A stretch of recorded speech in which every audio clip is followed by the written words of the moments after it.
Hello, this is Sudipto Mondal and you're listening to What's Your Ism? A set of dialogues with some of the most exciting people in this politically charged time.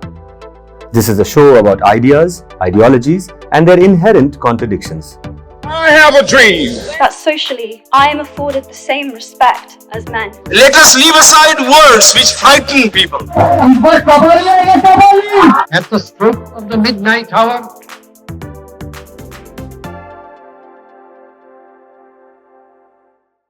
we have somebody really smart with us today. He's somebody who is India's leading public intellectuals, recognizable by face and by his daffro. Named, he's playing with his hair right now.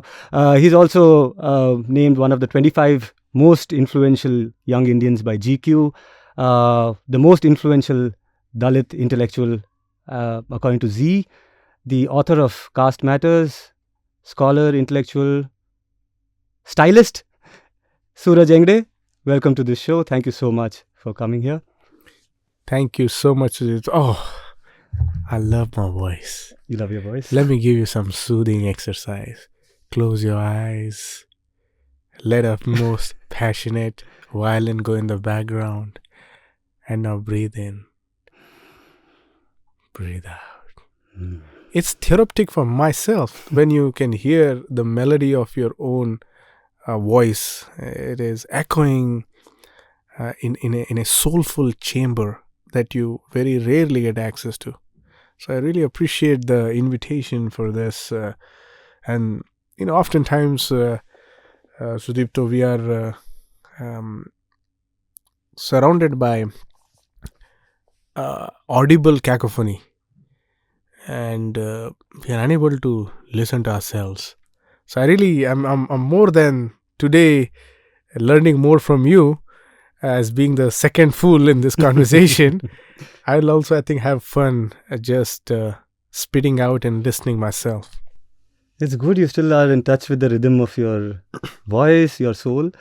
Given your schedule is quite crazy, man. How has it been so difficult to catch you? Kya ho raha hai? I mean, it's so crazy. So last actually... You've been in India now, what, like a month now? 2 months? No, I came in November. I stayed here and then, I've all lit fests I did. And then I had to go back to the States. Then I came back and I came to India to finish up my writing, my research. The second book? Third book? My dissertation. Oh, okay. And so I was doing research, right? So research has been done, but writing has been kind of slow. So then I thought my idea was, instead of going back to Oxford, I'll just get something somewhere. And I've been like scouting for houses, right? I even thought of Ooty. I even thought of Himachal. I mean, I've been just thinking so many. It's just comedy that the thinking is so profound that the action seems worthless. So I'm just not like doing nothing. And so, but the good thing happened was I spent many visits to my mom. It's never happened in last 13 years. Every time I left, which is 6-7 times, I think so far, I told her I might not return. And then I came and she's happy. And so then I spent 1 month in Nepal.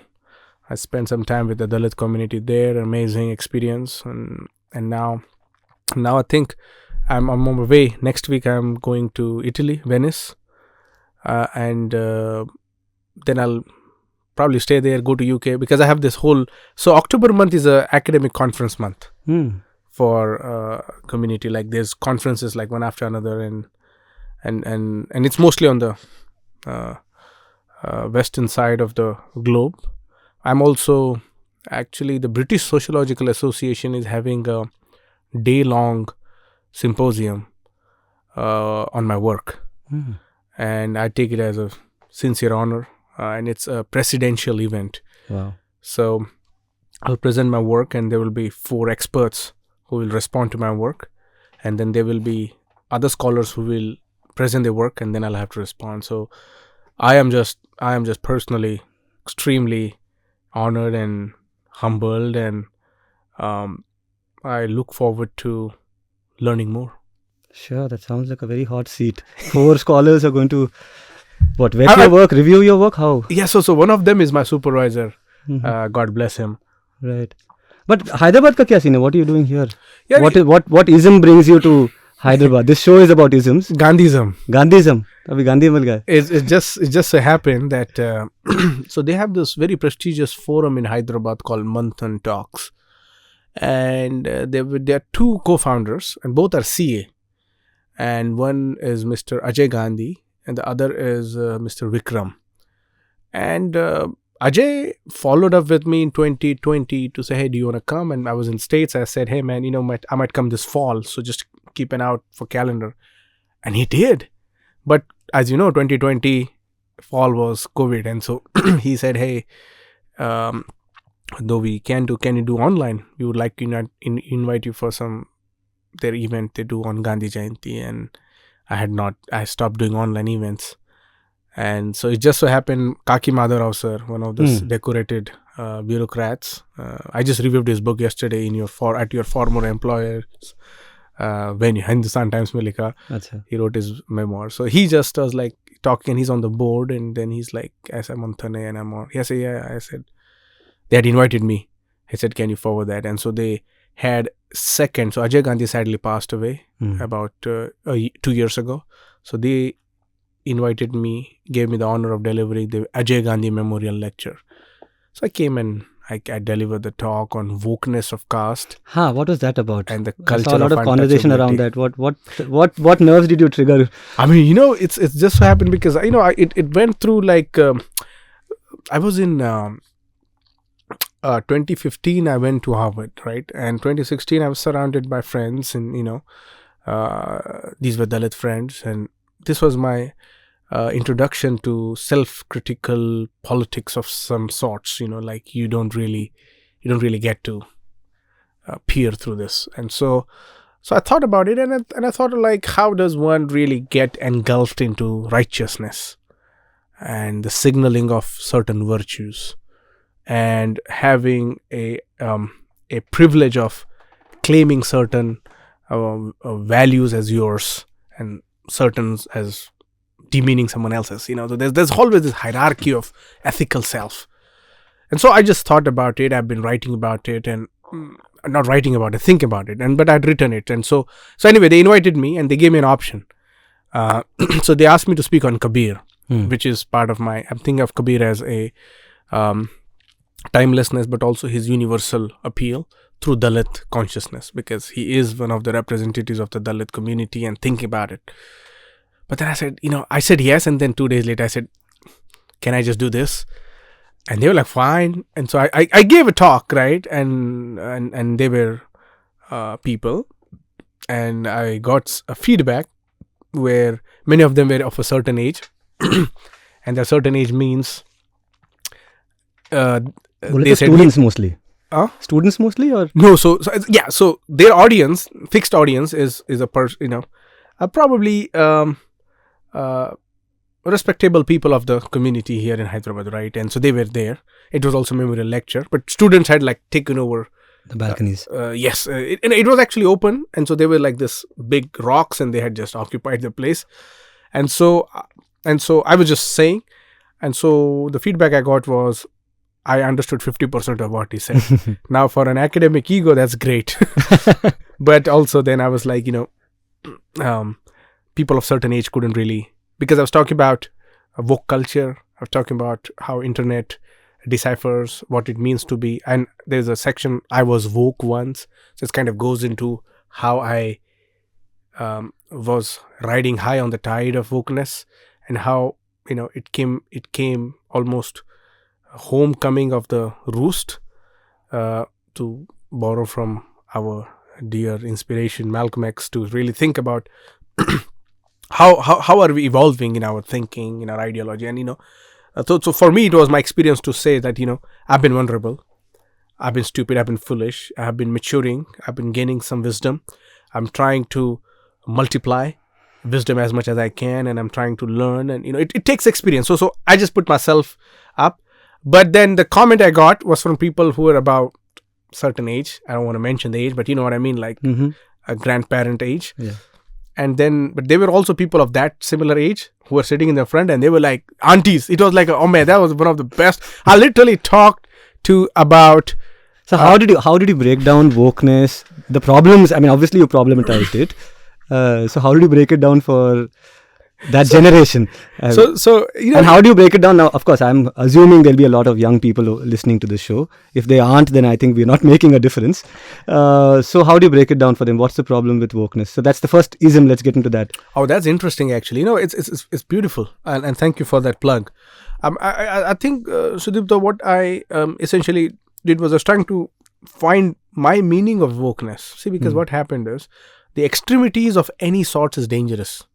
And the edges that we create around ideologies is much more sharp. You just kind of self-cut yourself. You know, do whatever kind of harm. So, for example, the cancel culture, or there are new cultures, right? And woke is a culture that has been taken instead of. So there is whole idea of woke as opposed to work culture. You know. But the term goes back to African American assertion, right? The term woke. Are you woke? Are you awake?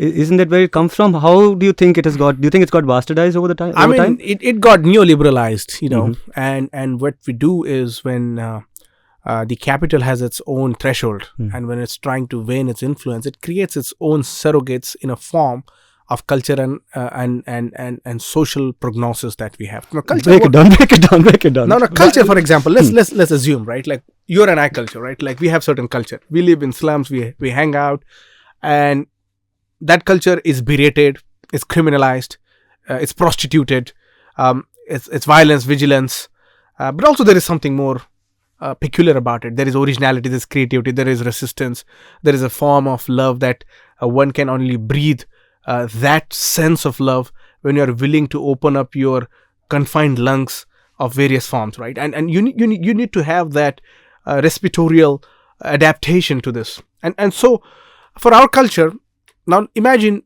this is something, and then, you know, people try to write about it. People try to celebrate about it. It's like, you know what, if a cop is coming, like which still does. I was in Nanded just last week, and the cop comes knocking at our gully ka, and there's like the siren, and everybody goes away, right? And this is not seen elsewhere, and this is most likely in our areas. And of course, they are doing for the good. But what you do is then you create a new kind of habit of resistance. And, you know, people are always stereotyping about culture.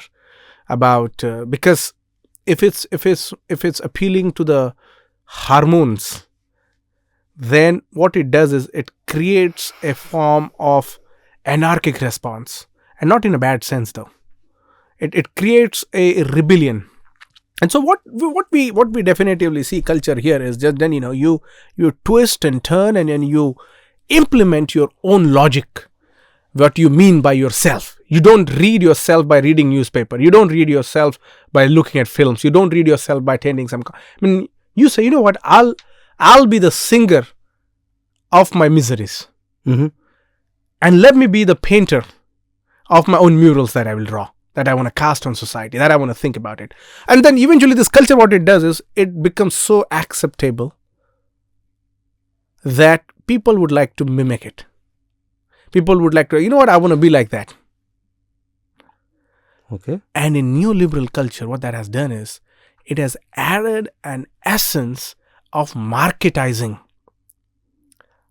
not for promotion of values, but to exploit what is out there. And that what you have out there is many forms. So the cultural logic in this sense in a neoliberal market has become a sense that people are mimicking, people are adapting, but also what they are doing is they are rejecting the originality of it. I mean, they might accept you, they might accept me, but they might not accept my Dalitness. They might not accept my isms of whatever I follow, right? They are like, Suraj, you're cool.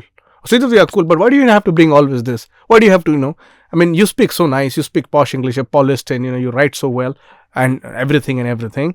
And let's be friends on that part, man.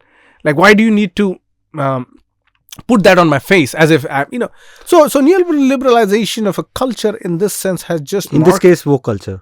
In this case, we can add. So what we have done is the woke idea that has become marketed and in ushering through the capitalist enterprise that we have, it is then to create much more multipolar identities that one can never negotiate.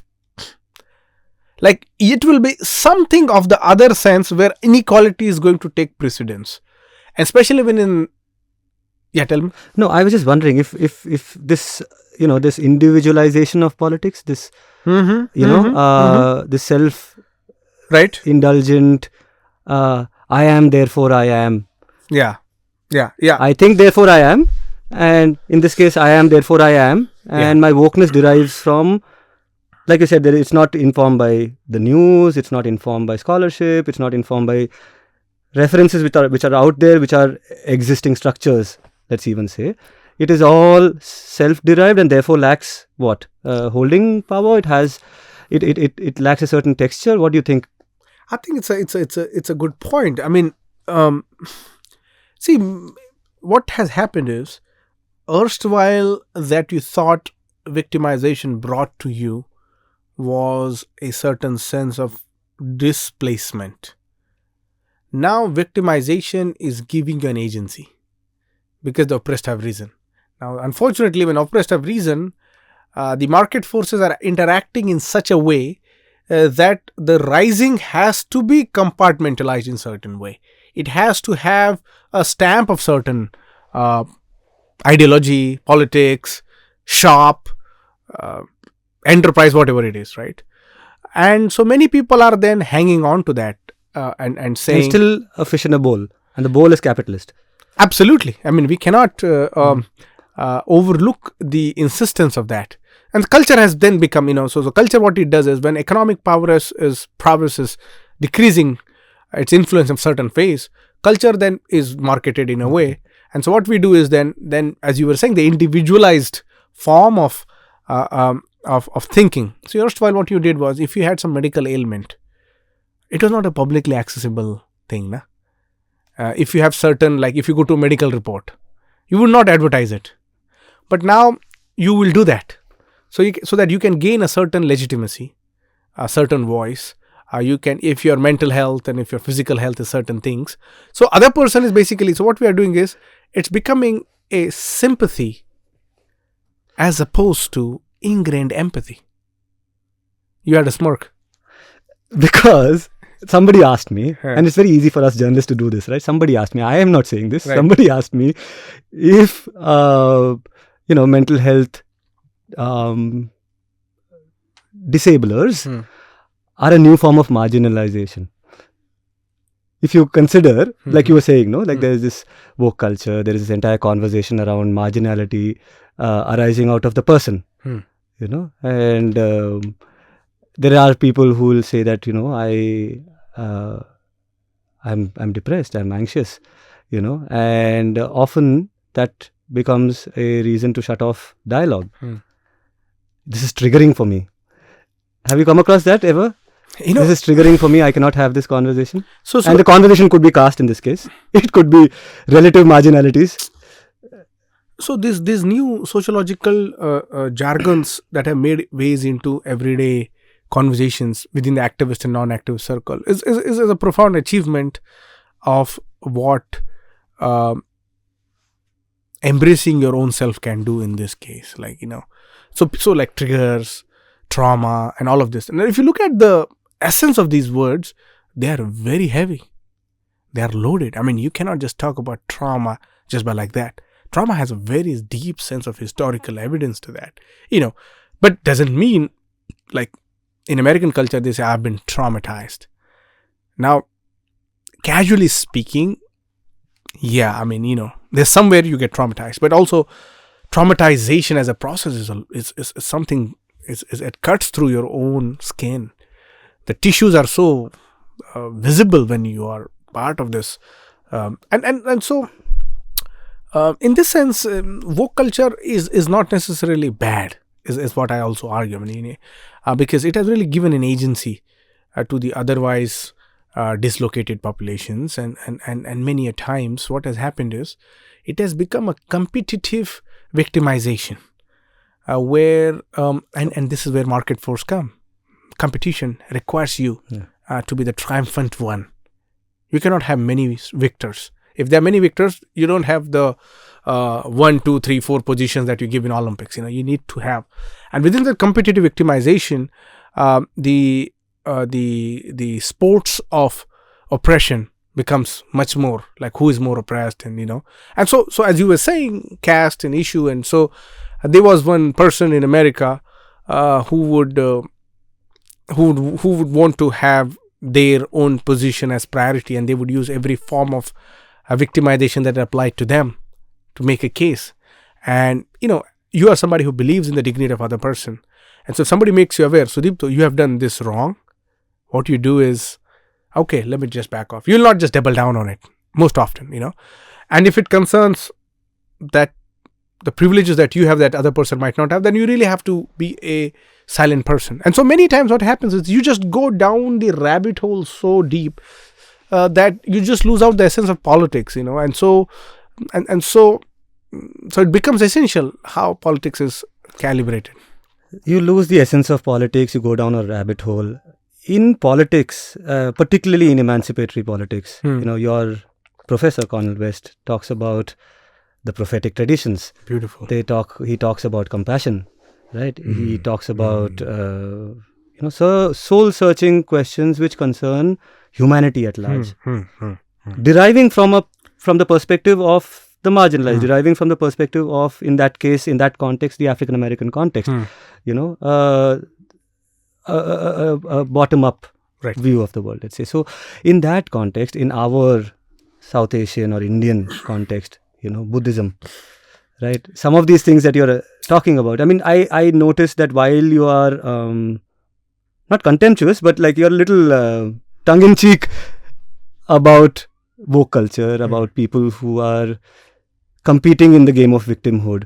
But Buddhism starts with the basic premise, which is dukkha is. Dukkha is. Right? And that's a very widening thought. That's a very inclusive thought. That's something that humanizes even our oppressor. Would you agree?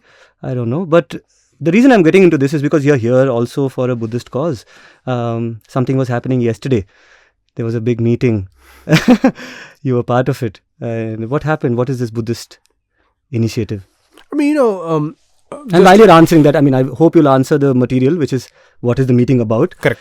As well as let's go back and at some point and look at the spiritual of right, absolutely, and how it connects to the political, na? ठीक है. I think first thing first. कल क्या हुआ उससे शुरू करते हैं.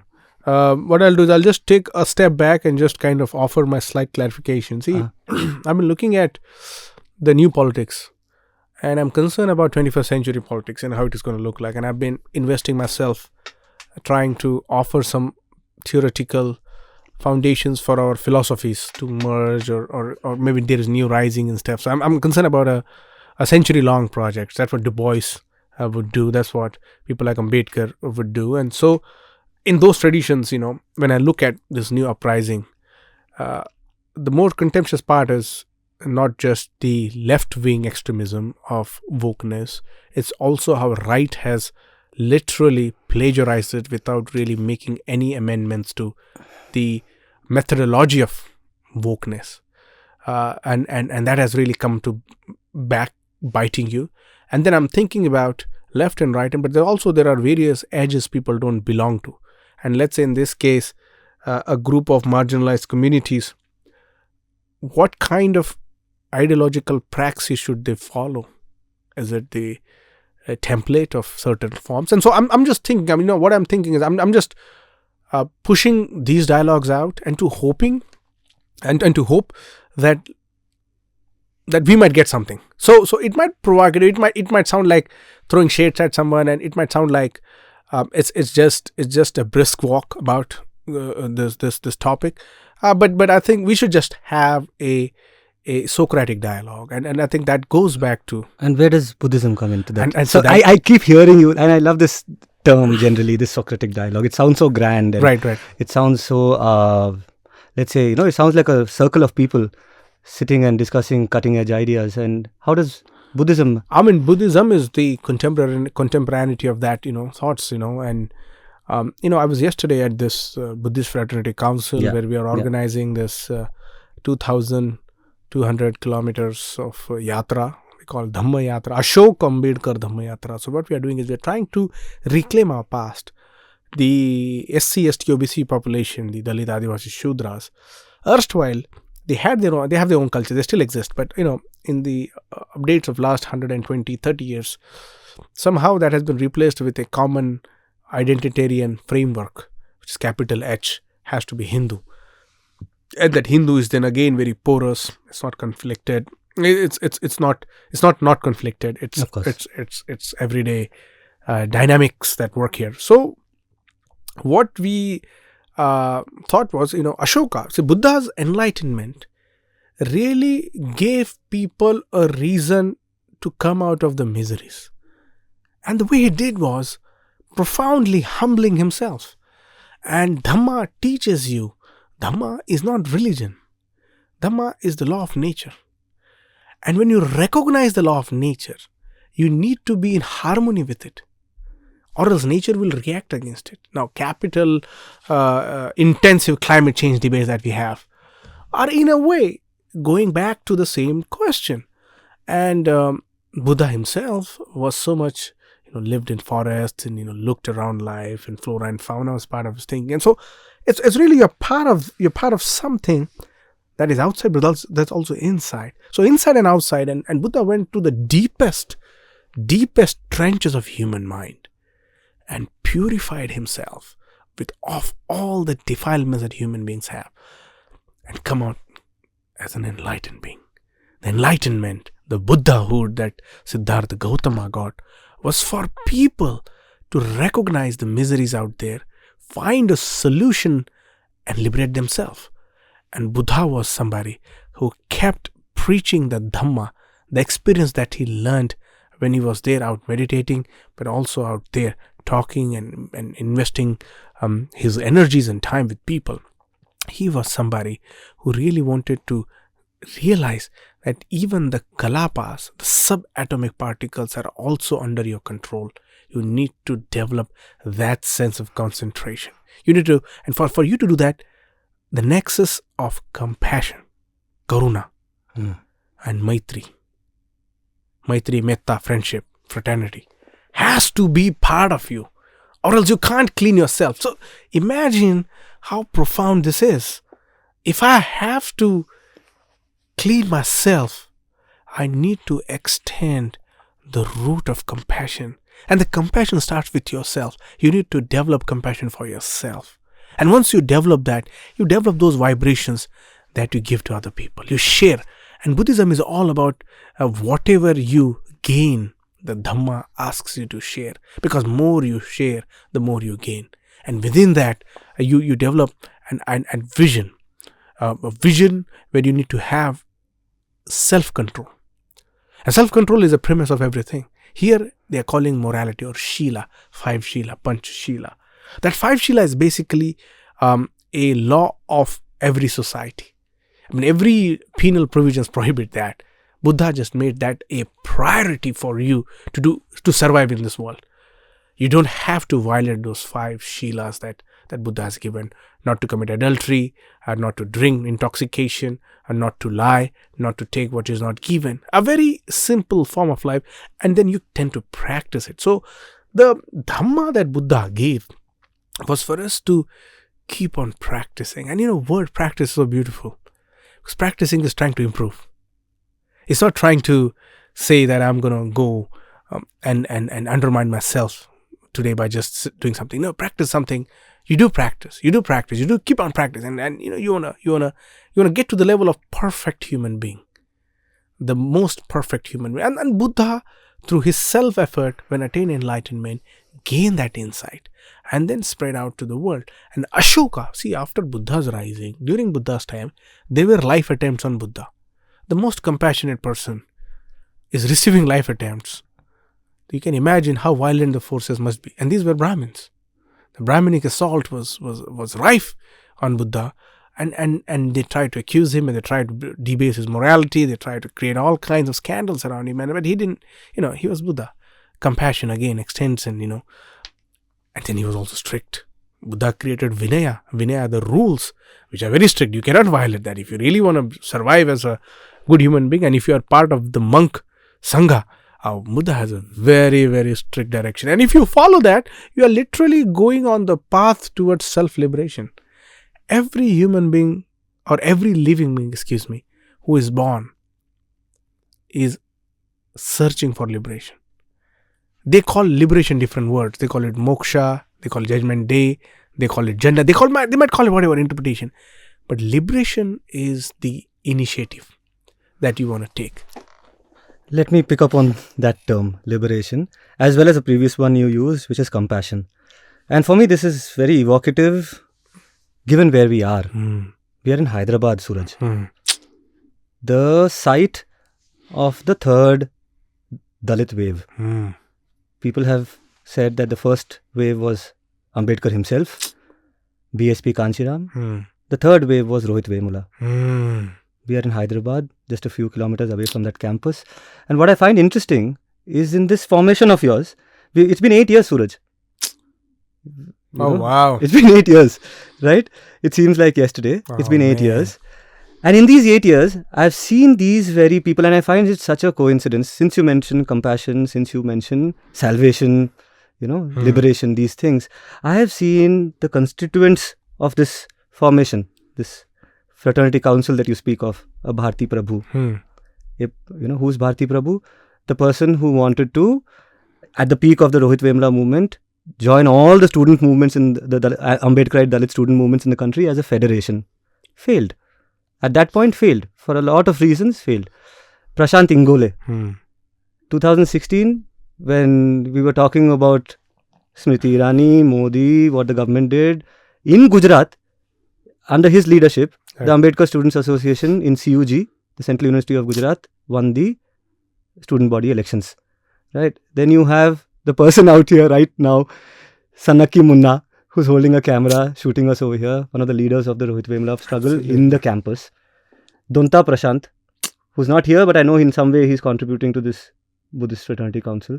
It's I don't see it as just a coincidence. I was about to say it's such a coincidence, but it's not such a coincidence that a bunch of youngsters who went through the test of fire at that time, suffered a lot of indignities in the course of that struggle. Their careers collapsed, their life collapsed, and now it comes a full circle and they are part of this Buddhist Fraternity Council. And don't you find that as something which is almost though it seems like a normal course, yahan nahi to kahan jaoge, but do you see a circuit completing over here? Do you recognize, do you see these individuals now, It's been 9 years, 8 years for them also. And here they are, part of the Buddhist movement. Man. Oh, wow. I didn't even think about it. But also, Mondal, you are a very important archivist of that era. I mean, your book that is still in process. Can we not talk about that? Is a statement of that. Is a new Dalit rising that I talk about in my book Caste Matters as well.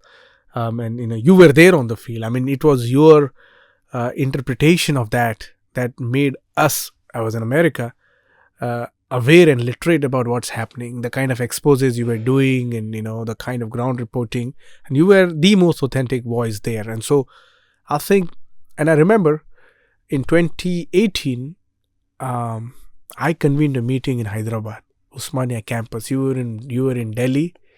Rahul Gandhi was in Delhi. And then you came to meet me, and then we had hosted in Usmania campus, and next day we flew it all down and we had that. Bharti Prabhu also came then. I think Prashant was also here. And we were trying to think about how to create a student movement, a national movement for us to... Like an SFI, like an ISA, something like an of that ABVP. nature. In sabka apna national outfit hai. Our people came and there was a lot of fraternity, but that never went anywhere. But it's obvious because it needs more categorization. So now that you're thinking, I think the Buddhist Fraternity Council, see the Buddhist movement for us. I was yesterday at this national Dharma Yatra committee meeting. It was such an educative experience to sit. I was not feeling well. Two, I was just like not gonna spend more time than an hour because I just end up spending whole day. the quality of speakers submitting the president. There was one Mr. Fellow Dange, who was a IF forest officer. The way he explained, he's like, religion, Dhamma and Dharma are different things. I was like, that's so profound. And then, he talked about how Baba Sahib Ambedkar, when he saw Constitution failing, he was only looking at Dhamma as a way out for our people's liberation. It's not just. And so there are people talking about Ashoka's history. I mean, profound. There was one sister from Kerala, Mridula. She interpreted Onam as a Buddhist enterprise. And she talked about how Vamana and this whole Mahabali culture, where Malayalam language is pregnant with Pali canon, with about the experiences of how Buddhist pilgrimage and that exists. And so Ayyappan is actually, so this kind of experience. And I think Buddhist Fraternity Council and the movement of doing this yatra, reclaiming an Ashoka, is our moment of arriving to say, we have arrived. 2,300 years later, 2,200 years later, when Ashoka Samrat was ruling over this land through the principles of Dhamma, his descendants are now gathering together. His descendants have been relegated to an outcast society, to the fringes of colonies and neighborhoods. But now they know that the memory in them is strong. They are the royals. They are the ruling class. They were somebody who were protecting, upholding, and carrying forward their own historical legacy. So I think with this, we are meeting, and there's been a lot of enjoyment around this. In 6 states we are going to go. It's going to start from what Bharati Prabhu calls Dhamma Bhumi, Kerala, to Diksha Bhumi, Nagpur, and I think that's going to create. What we all want is also that alongside Ambedkar and Buddha, our people also start putting Ashoka. See, these are our historical, our ancestors, and our people. One of the things they did, the caste system did, is to snatch our bloodline from us, to snatch our relatives from us, and divided them along caste lines, which is such a fictitious thing that doesn't even make sense. And many a times what happened is, wherever the goodness of your ancestors existed, they corrupted it and called it demonic. And so we started hating themselves as well. So now it's our time. We'll embrace it. We'll take it back. It's a big cultural move, and it's just not South India. The next phase is going to cover North India, and I think we should really do as much help as we can back and these are young folks. I'll just dwell. I want you to dwell very, very shortly on this concept of taking back. Oh, yeah. Okay. The reason I say this is taking back, re-owning a culture, the idiom, the iconography is one thing. It's also about land, no? So when we're talking about, let's even say, grant these people the thing, saying that let's assume there is a temple under the mosque. What is under the temple? Exactly. Can you quickly dwell upon that without getting us into jail? Or also getting you into the crossroads of liberal set narrative that we have. Liberal to फिर भी झेल लेंगे. उनके पास वो चाकू चूरी नहीं है. They have lost it also plot. But they'll not kill you. But the rest of them will kill us. But this is about reclaiming the spaces also, or is it?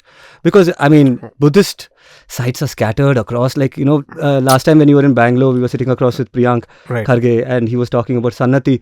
I went there. Yeah. Man, I tell you. Ooh. So here's the thing. What I did this time. See, I've been having this.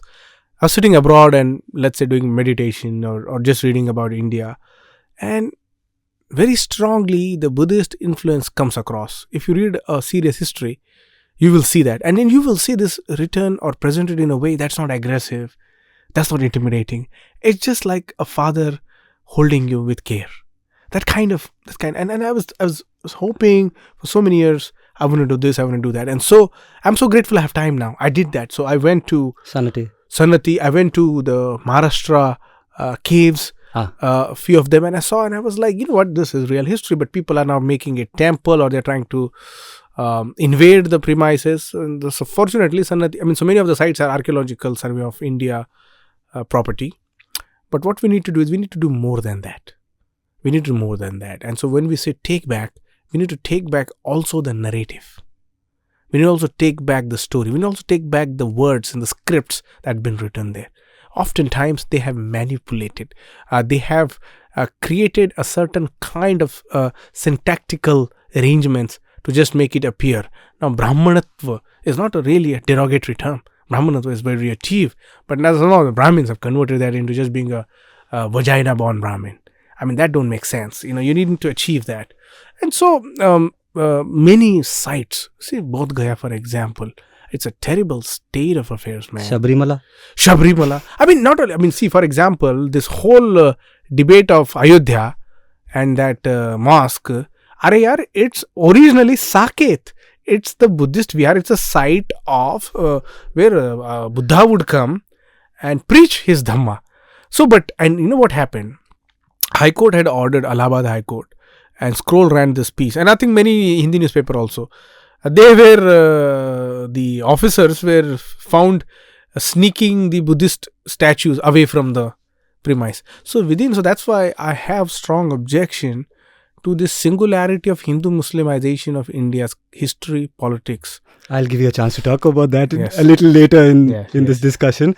That's actually, to get there, let's start with bite-sized pieces. Right, okay. Now, I mean, some of this Buddhist territory we have covered, but, it is not inseparable from Ambedkarism, right? Buddhism and Ambedkarism, or is it not?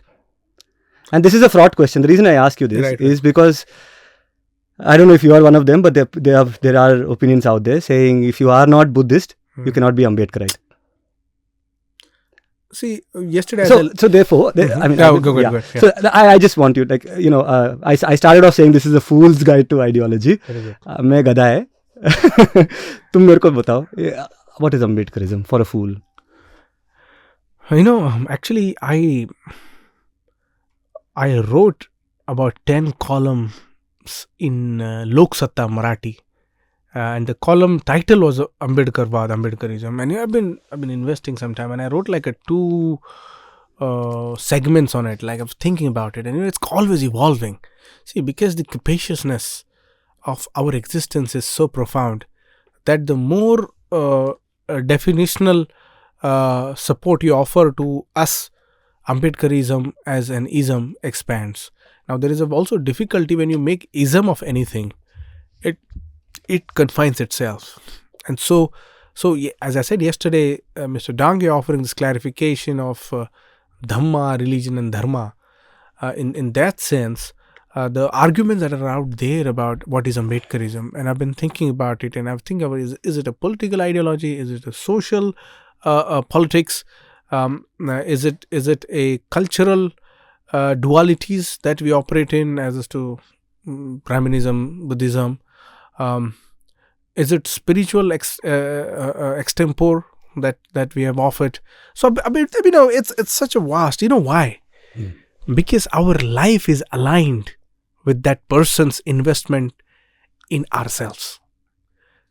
Ambedkar had invested himself in our life so much that we cannot think of our life without his efforts, without acknowledging. That's the gratefulness we give to him. Hey man, thank you. I mean, I don't know. And also because we are third generation, right after Ambedkar, right? And so in a way, we have 2 things, privileges. One privilege is that Ambedkar is not yet a distant memory, not so distant memory.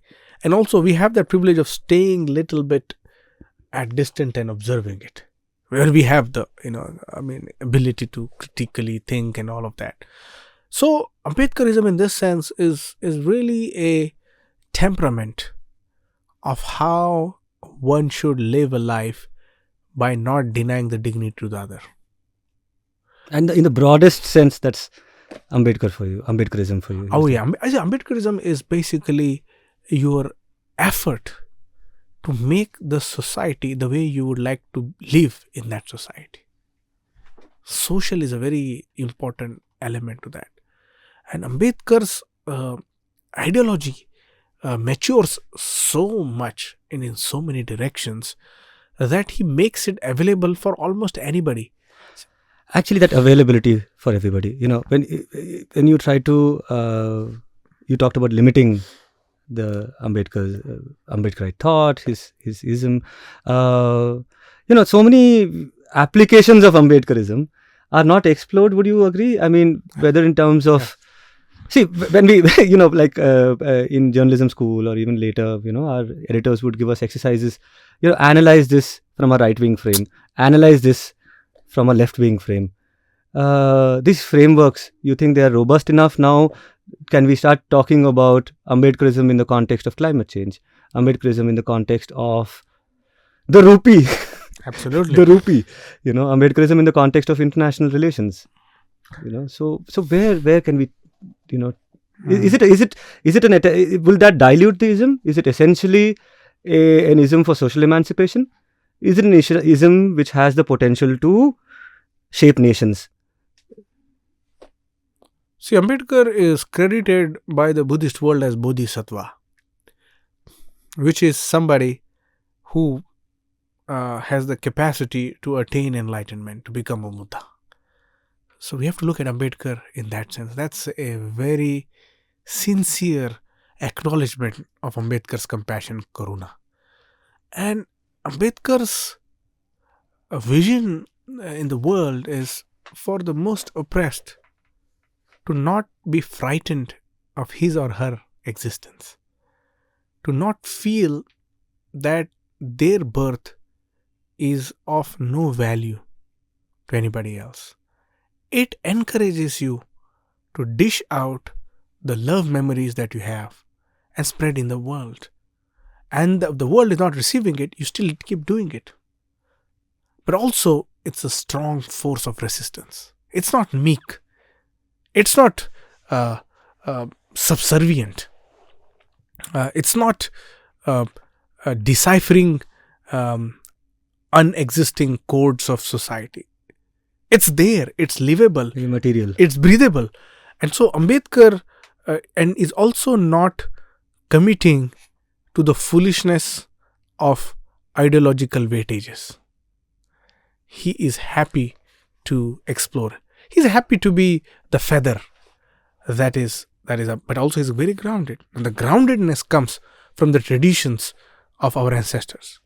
Ravidas, Nandnar, Pandit Ayutithas, Mahatma Yankali, Kabir. These are the kind of icons, these are the kind of legends he draws upon. He draws upon Guru Nanak, Guru Gobind Singh.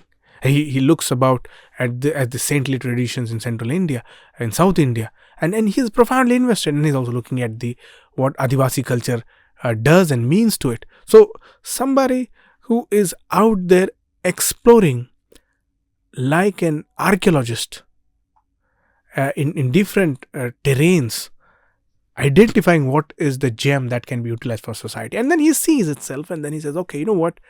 I know this is me. I am so confident. And I'm confident because I've realized the truth. So what I'll do is I'll stick by the side of the truth. So Ambedkar is somebody who never compromises on the merit of truth. He doesn't want to submit truth at the cost of anything. He would even fight his own people for maintaining the sanctity of truth. And what is truth for him? Truth is honesty in life and conduct. And honesty has to have an accountability. Where is that accountability coming from? The accountability is coming from your own actions. You have to ask yourself. And that's why Ambedkar is so chivalrous. He's so flamboyant. He walks, he's a dapper, has a full of swagger around him. He is challenging the saint of India, the most revered soul of India. Not even challenging, he's spitting out at him. He's not afraid of it. Who has this courage? The madness is coming from his actual commitment to the truthful life of Dalit. He understands the precious pearl called the Dalit is being harassed so much that they don't have the carapace to protect. So he is like that father who's extending his arms like a blanket upon the people and saying, I got you. And he does that. He does that with whatever available avenues he has. And that's why Ambedkar's philosophical existence is something that is deeply democratic in practice. But also he understands the limitations of democracy. So he's happy to explore alternatives of political democracies. Where he's like, I'm happy to consider communism is going to work in the society because I tried parliamentary electoral democracy and seems like the Congress is just having its own weight behind that. And so Ambedkar is such that you can play around in any way you want. He's like the grandfather and you're like the toddler. You don't get tired with your grandfather and you can do anything with your grandfather, and grandfather will still extend himself to you. But also grandfather is stern. He's like, I've seen, son, I've seen this. So I'm going to make sure this is not going to repeat upon you. And in that sense, Ambedkar is somebody who is espousing the values of what it means to be an Indian. An Indian, not just a geographical identity, but Indian in a cultural identity. Culture is rooted in history, and that's why he invests so much in identifying who were the Shudras, or who were the untouchables, or what is the origin of Brahminism, what are the riddles that are existing within the Hindu Vedic texts and the Upanishads. He finds inspiration in Kapila, who comes across to him as somebody who is really truthful in his own vocation and in his own identifying the realization of enlightenment. And so Ambedkar is not conservative. He's not rigid. He's not somebody who is unchangeable. That very flexibility in him, yet remain firmly attached to the love for his people, makes him somebody who cannot surpass an admiration for him. You have to acknowledge, and this is why Ambedkar is now the father of modern India. Everywhere in the country you go. Right. Thank you for that, Suraj. You kind of said a lot of things over there. You talked about the limitations of democracy, the flexibility of Ambedkar, the fact that he was never rigid, and also somebody we should look to understand what is truly Indian. Right. From the perspective of history, from the contemporary understanding of what an Indian is. These are many things I want to get into, but before that, you want to turn the AC on for 2 minutes? Yeah, man, come on now. Woo! Yeah. Ambedkar makes you sweat, man. Woo! Okay, let's turn the AC on for a bit. Suraj, so you were talking about these limitations in democracy, this flexibility, this of Ambedkar, of the fact that it is an ideology which takes into account its environment and does not deal with fixed ideological categories. Am I wrong in quoting you? That's what you were saying. Now, given that as a backdrop, I mean, I want to ask you about some of the current. We've talked about some of the more philosophical, let's even say esoteric aspects of the faith and the ism, but in real practical terms, we are a couple of months away from the general elections, 24. There are different formations taking shape. I don't want to prompt you.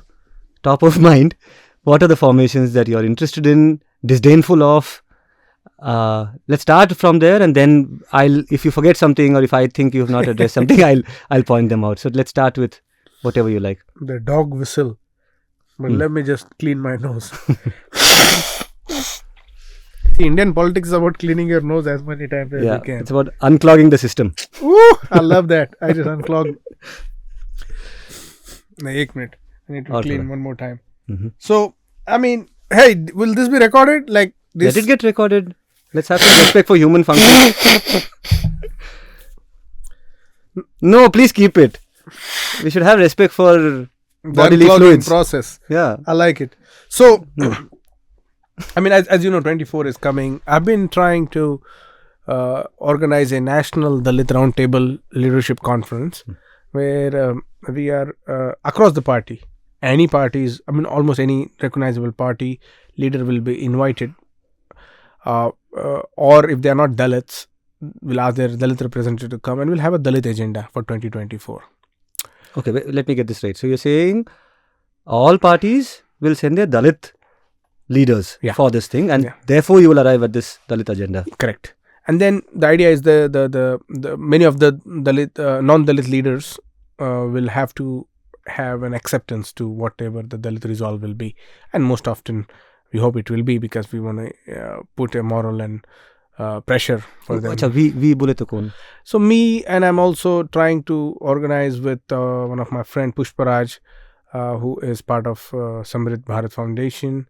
So looking for other organizations. Mr. K. Raju is there. Tol Tirma Valavalan is there. We have a few of them members. We just started. We tried to do it in April, May, and then we're postponing it. So that really gestures to, I've been talking to leaders from across the political party line, Congress, regional parties, BJP, and so forth, and see, especially the scheduled caste leaders. The obvious experience that I am excited about is what's the prospect of India Alliance. What's also about NDA. It sounds like same, right? The NDA, India. But what really is a clog in the system is the elephant. Elaborate. Well, BSP. And we are thinking about, what, because BSP has not aligned with either. And I think BSP has always have had this politics, and it's very mature politics. They don't want to be, because, if you become part of India Alliance, what will be the stature of Mayawati, who's still hoping to become PM, right? And then within that alliance BSP will be, it exists as a separate political party. And so Rahul Gandhi is also coming across. I've followed his America trip closely. I was in Nepal then, but man, he is so human about his approach to issues, his approach to the politics. And are you saying you like him? Yes, I do. I like his view. I like his. He sounds like he's like our friend. You know what I mean? Like, it doesn't sound like a leader of a national political party would have this view. You've had a couple of sit-ins with him, right? No, I've never. No? It doesn't feel like, what do I do? But I thought you guys had a meeting. No, never. No. His people around him would want me to, they tried, and I'm just not like, until he invites with something concrete. And personally, I'll have two issues to discuss. One is academic, because he is somebody, who's crossroads at the Harvard campus. Do you have a role in that? No, Harvard बोले तो देखो भाई अपन लोगों को ना क्या होता है हार्वर्ड बोले हाँ अपना सूरज यंगडे right. I was wondering if you had a role in that. Anyway. About 20 years apart, but and his concerns of certain issues of international importance. He's keeping Dalits to his close, and but also we have to credit his advisors who belong to the Dalit community, and that's what I've heard. There's a fairly strong Dalit contingent inside. Absolutely. In his inner circles? RG circle, yes. Yeah. They call him RG. Mm-hmm. And I call him Rahul. So there's always this. And they are very smart people. They have credentials of a immaculate kind of background. So they carry that, and Rahul is also quite open about it. And so the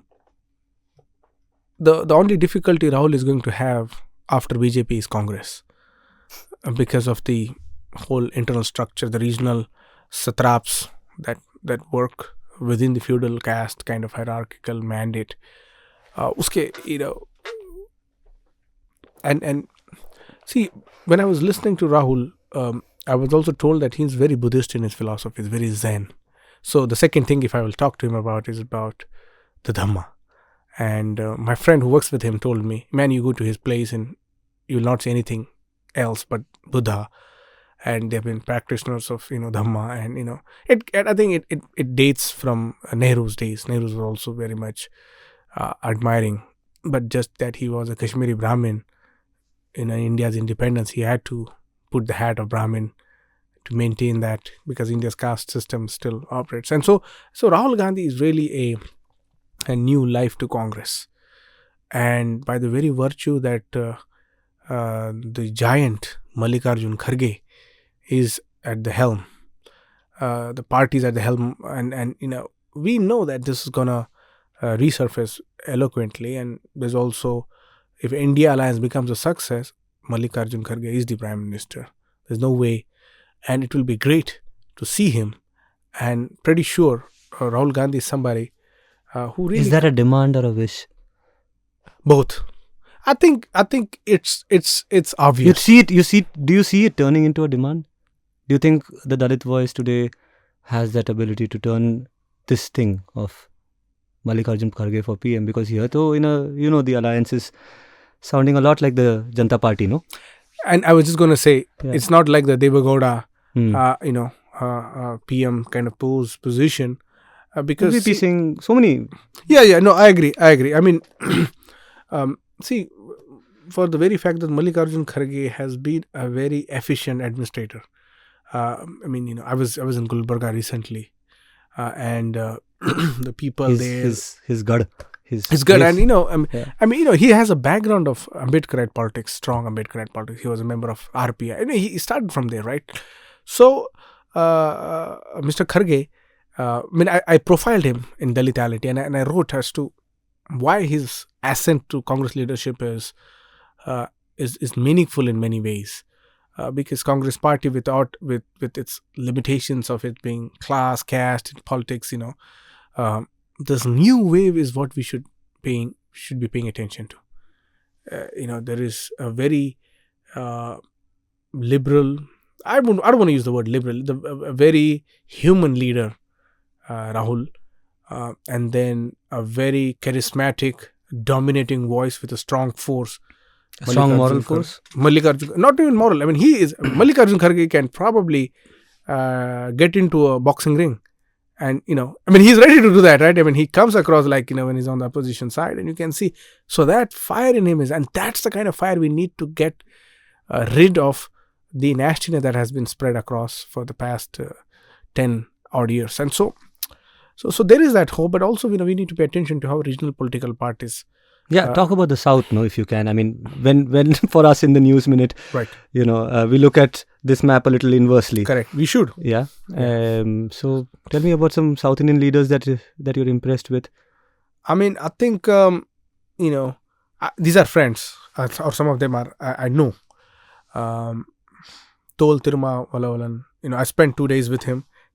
I just met him today morning. He was in Hyderabad, and I was traveling with him, and he still says, you just spent 1 day, but I spent 2 days, and I was just tired and famished at some point. He has that appeal. He is really a deity to his cadres, and the Tamilian Dalits and backward caste look up to him. R.S. Praveen, my friend here in Telangana, and he has very strong prospect. I also met him the other day. We had a dinner at his home. And these are the Dalit leaders I've met, and I'm telling you, Sudipto, across India, they are so intelligent people. This is a shame that no political party pays attention to the acumen they have. Everybody that I've met so far, and you can call opposition on. I've even spent time with Ramdas Athavale a few days and hang out. These are profoundly intelligent people. They are literary mavericks. If they are not literary people, if they're engineers, and they are just doing great in their business. But at the end of the day, they are highly educated. And I don't want to add the premium of degree educated. What I mean by educated is not just academic educated, but they are also culturally educated. They are very suave. And which is why, if you'll allow me to interject over here, since you bring up Atol Tiruma Valavan, I must also, kind of flag the pain points. No, I won't use a word as big as misgivings in the Dalit community, but there are some pain points about how a revolutionary radical party like the VCK today is tethered to the DMK, to a certain brand of politics, which, how do I put it? On the ground, you can give a series of examples to establish that these two politics are actually at a collision path.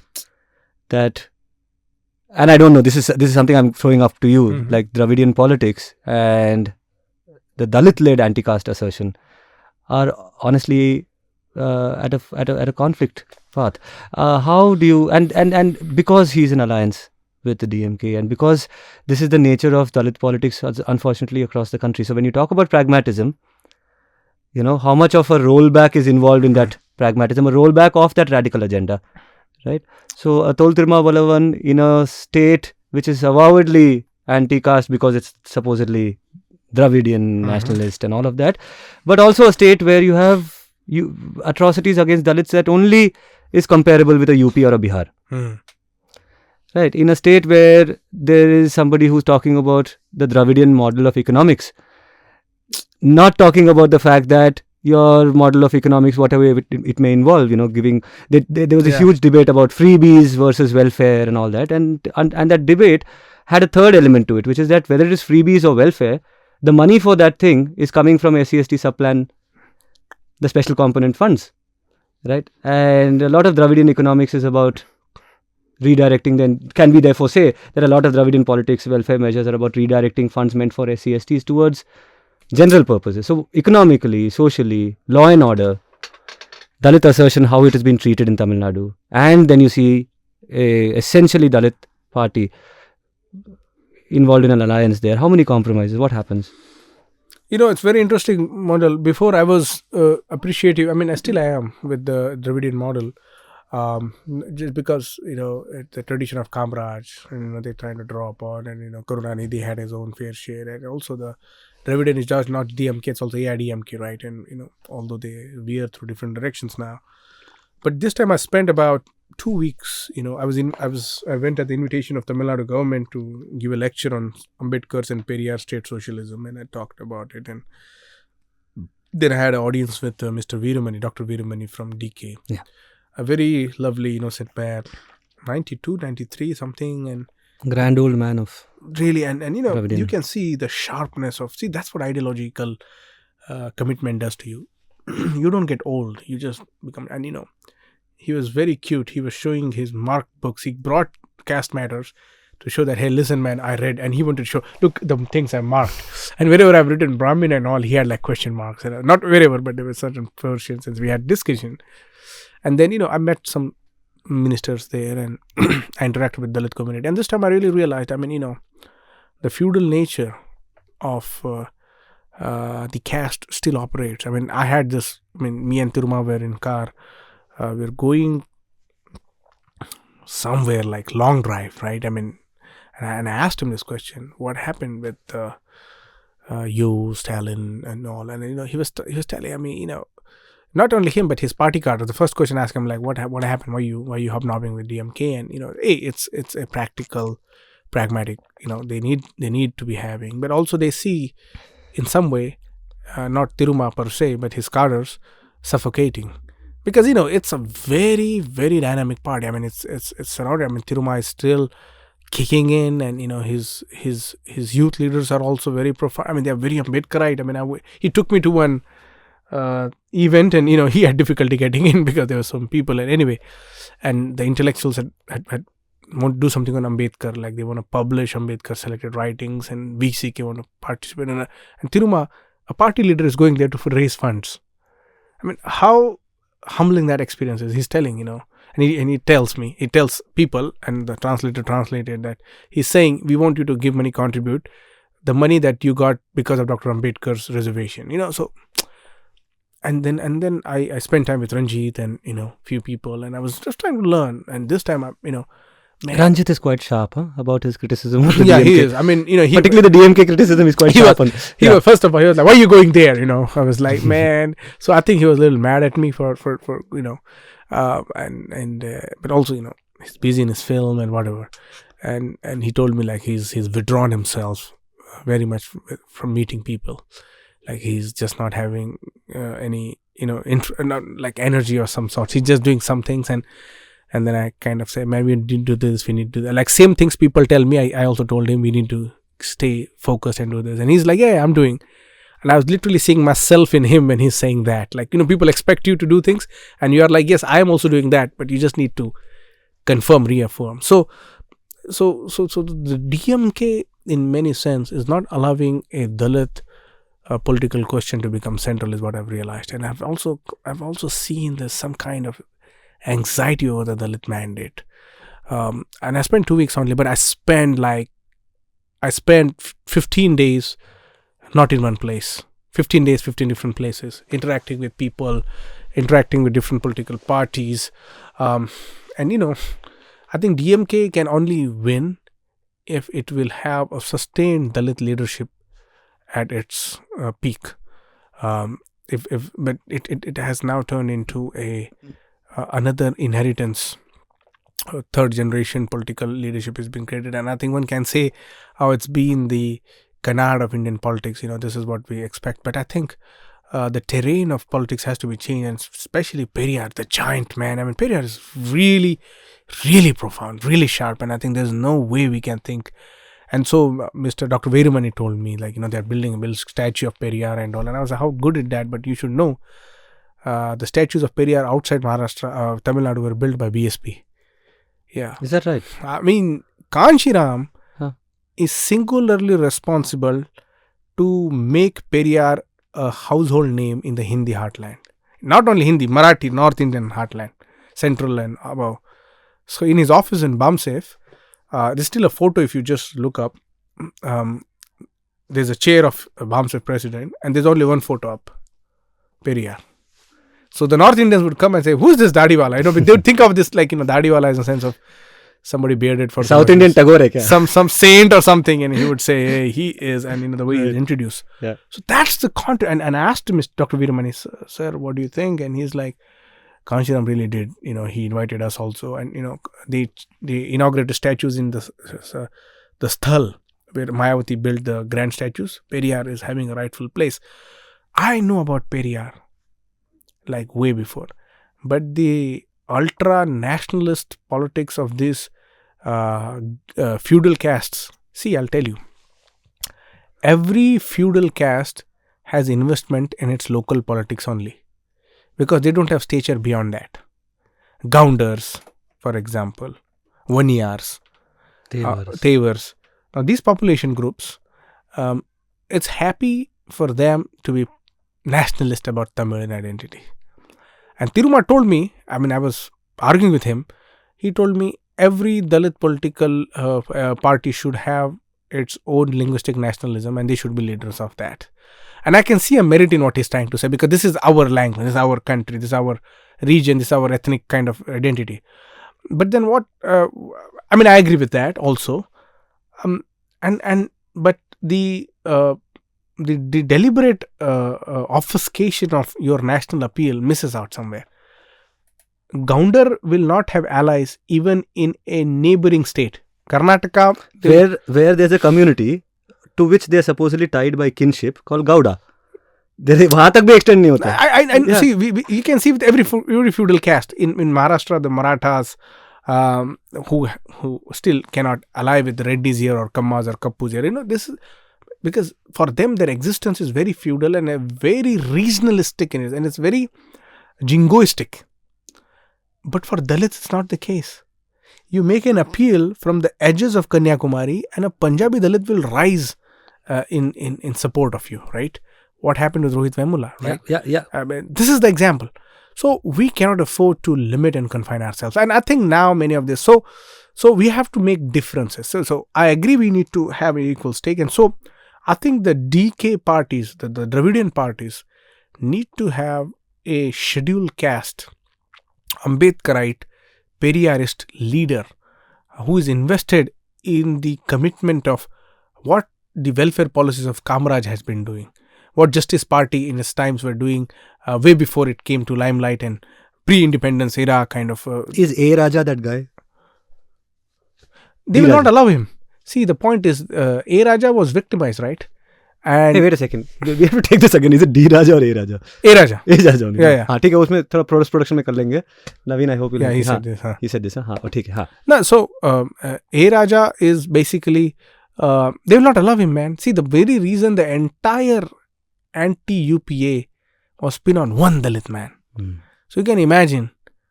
And Karunanidhi gave statement that he's a Dalit, and but it didn't really dissolve DMK. It isn't really, when I say dissolve as not as a party, but dissolve as their morale, or it's attacking a party and all. And still A. Raja has that leadership and all, but they need to do more. They need to cultivate cadres of it. Now, after Karunanidhi we have Stalin, after Stalin we have Udayanidhi, and I find him like interesting fellow, almost our age, and quite charismatic. So there's nothing like personal against him, right? But the political echo chamber, that the way we work around. So what they need to do is, I think also AIDMK parties and the alliances, they need to cultivate their own Dalit leaders. But Tamil Nadu itself is such a profound movement, pregnant with Ambedkarite politics. I met the brother of Puvai Murdiyar.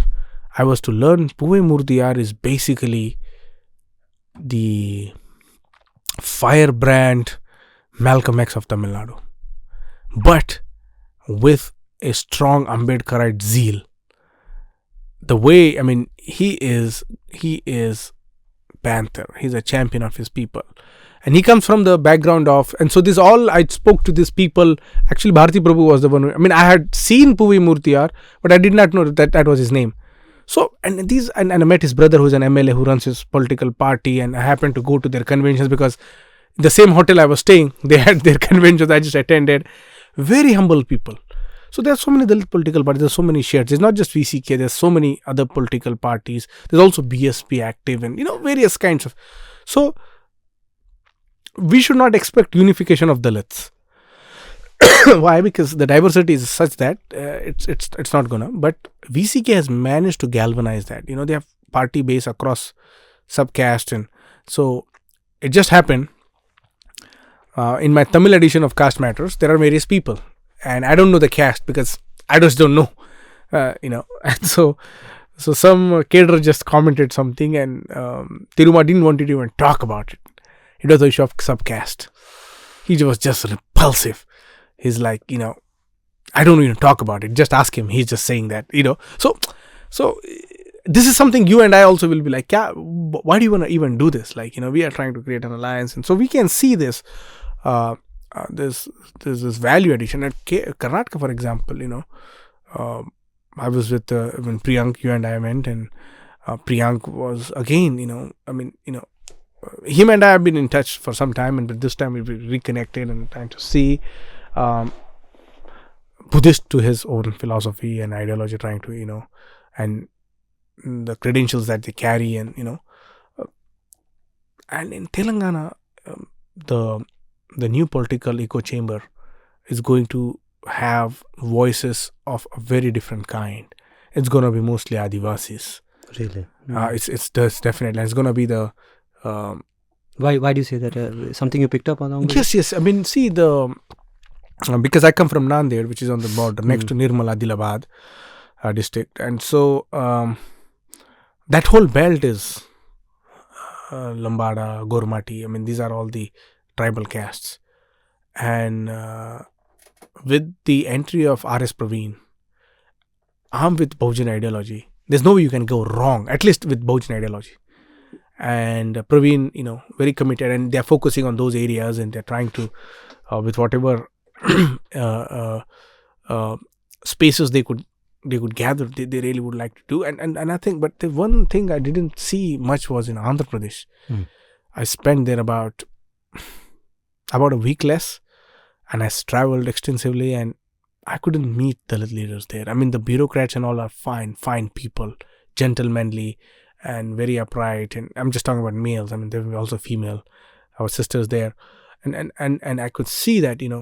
I went to the schools of Dalit girls, scheduled caste girls, and there's much more. But we don't hear Andhra Dalit leader, right? I mean, it's totally. I mean, we don't even know, like, is there any Dalit face of Andhra Pradesh in these times?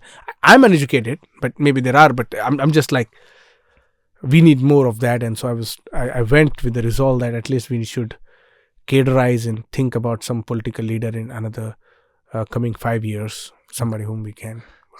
Speaking of those coming 5 years, and this one I hope you'll spend like a little bit of time, not too much, like a short block of time to kind of look at some of these leaders and where they might be in the next 5 years. We know where they've gone in the last 5 years. I'm speaking of people such as Prakash Ambedkar, Jignesh Mevani, and you have Chandrasekhar Azad, who's no longer Ravan, by the way. He removed the Ravan? I didn't know. He's removed the Ravan. I read somewhere, but I didn't know. अरे मेरे को बहुत गाली दिया है because in one of my articles I wrote Chandrasekhar Azad Ravan, and they said, no, who the hell told you it's Ravan? So anyway, but yeah, coming to these three leaders.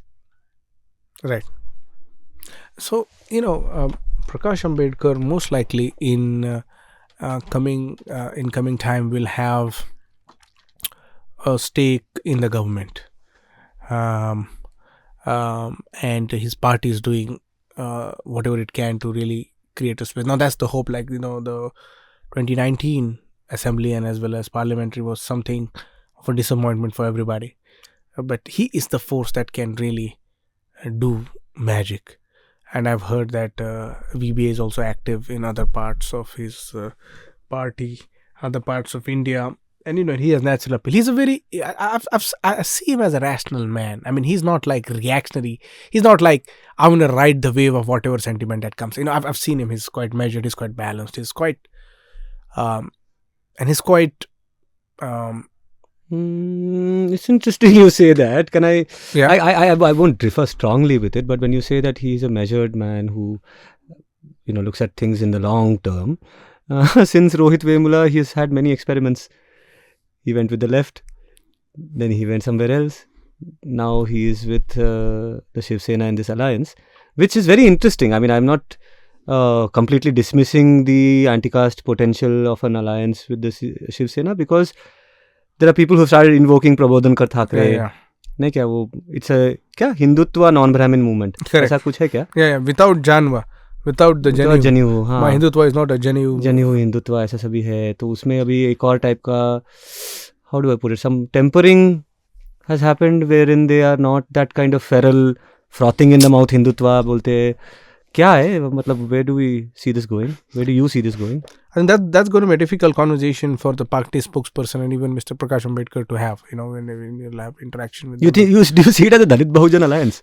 The Bahujan in this case being... No, Shiv Sena is not... I mean, in a way, Shiv Sena is a Shudra, backward caste kind of base, But Shinde has taken much of the layer of the Maratha and allied caste kind of combination. So it will be interesting, like, Shiv Sena is alone, and there's also Maratha Seva Sangh. The founder is it's also a friend, he's a senior guy, Mr. Purushottam Khedekar. I asked him, like, what's up, like, why are you? And he's like, I will do anything against BJP. And so they went, so the Maratha, they were against Shiv Sena, right? And now, because they see this Shiv Sena as new, and almost everybody, because they are anti-BJP and anti-Hindutva of sorts. So they, so this is a pragmatic natural alliance, and Shiv Sena has a core base that one cannot deny in Maharashtra. And so if VBA joins hands, it can really strengthen. But also we have to be practical about this alliance. I mean, what kind of damage it's going to make to the Dalit vote bank? Will it really sustain with Prakash Ambedkar, or is it now tired of his experiments with, as you were mentioning, with different kinds? Jignesh, for that example, Jignesh has a great potential. He is some eyed boy. I don't know if it's blue or whatever color of Rahul Gandhi. Yeah. Rahul trusts him, and he is a very genuine guy in his heart. And he's somebody who does politics, who is not doing the dirtiness of politics. He, and that simply means he's just an activist doing politics for the sake of doing politics. And that's I think since we come to Jignesh Mevani, I mean, I don't know how much respect he evoked when he first went to the Congress. Or let's say even when he first, said, Lal Salam, Neel Salam, Ek hai, and all that, he ruffled a lot of feathers at that point. Ne kya? Phir, this thing of contesting from a Congress vacated seat. But I think a lot of that, in what I sense with how people have reacted to the latest election victory, he is won at a time when the party has literally got washed out in Gujarat. So his second victory, has kind of got him a lot of respect, and I don't know, Jignesh Mevani 24 mein, what? I mean, he's playing state level politics right now, but you say he's close to Rahul Gandhi, some eyed boy. Do you see him as an important figure in the Congress scheme of things? So he told me he wants to contest parliamentary And I don't know where from he will do that, but he will be a great candidate. And and I think Jignesh should be in center because his appeal is national. He speaks also, not that is with all the appreciation. He's also got the flag of Assam police. He has to visit literally 2-3 weeks, and then you see his updates, and he has to keep harassing him and all of that, and so he's also undergoing that. And so a position of MLA can be friendly is what Jignesh has proved with his position. A politician can be somebody who can be your guy, who cannot be inaccessible. So you've seen him doing that. Yeah, I mean, he came to Nanded. We gave him this L.R. Bali National Award, and the way he was interacting with people, the people there were like, we'll support him. Like, they were literally like that. And these are hardcore VBA supporters. These are hardcore people. I mean, some of them, of course, different political linings, but they were like, they were like, he asked for some project and we're happy to support it. So that's the kind of, because they didn't see him that air, and he's still young, and we need that. And so Jignesh's fault line that might be exposed down the line is that he might be too heavy for a Congress's otherwise other camp that doesn't appreciate. I mean, I don't know if the 6 or 7 Gujarat working presidents have even sat together and had a broken bread together and eaten something. So broken bread will become full radical Gujarat mein to. I mean, I think he will lose his scheduled caste status. So that is also there, and there's human about it, and so is Chandrasekhar. Chandrasekhar is again. See the difference between the second, third generation as opposed to the first generation is that the second, third generation are much more confident. They know that, we are going to sustain, we're going to do something. And they also have experience of it. They've not tasted power. They have been in the cars that had a siren. They have been in the cars that had a petrol. They've been in places where cops were escorting you, or you didn't have to stand in the big lines at the airport. You just had to go. So that's one. But there's also Chandrasekhar, Jignesh, and many others, right? They have this. Chandrasekhar is another, like a friend you can hang out with, but still is like a leader with appeal and doesn't rub well with obviously BSP and other political party like core cadre base of North India. He's also trying to make his influence. He has appeal among the youth. Now Mayawati, what she's doing is, I was reading an article actually by one Shyamlal Yadav at Indian Express. He was comparing, he's like, Mayawati has put her nephew in the ring because also partly there's influence of Chandrasekhar Azad. He's a youth appeal, and so BSP is doing like a youth appeal, youth reach out and stuff. So I kind of get it. Not kind of get it, I get it, boss, mereko pata hai. And I'm also good friends with Akash Anand.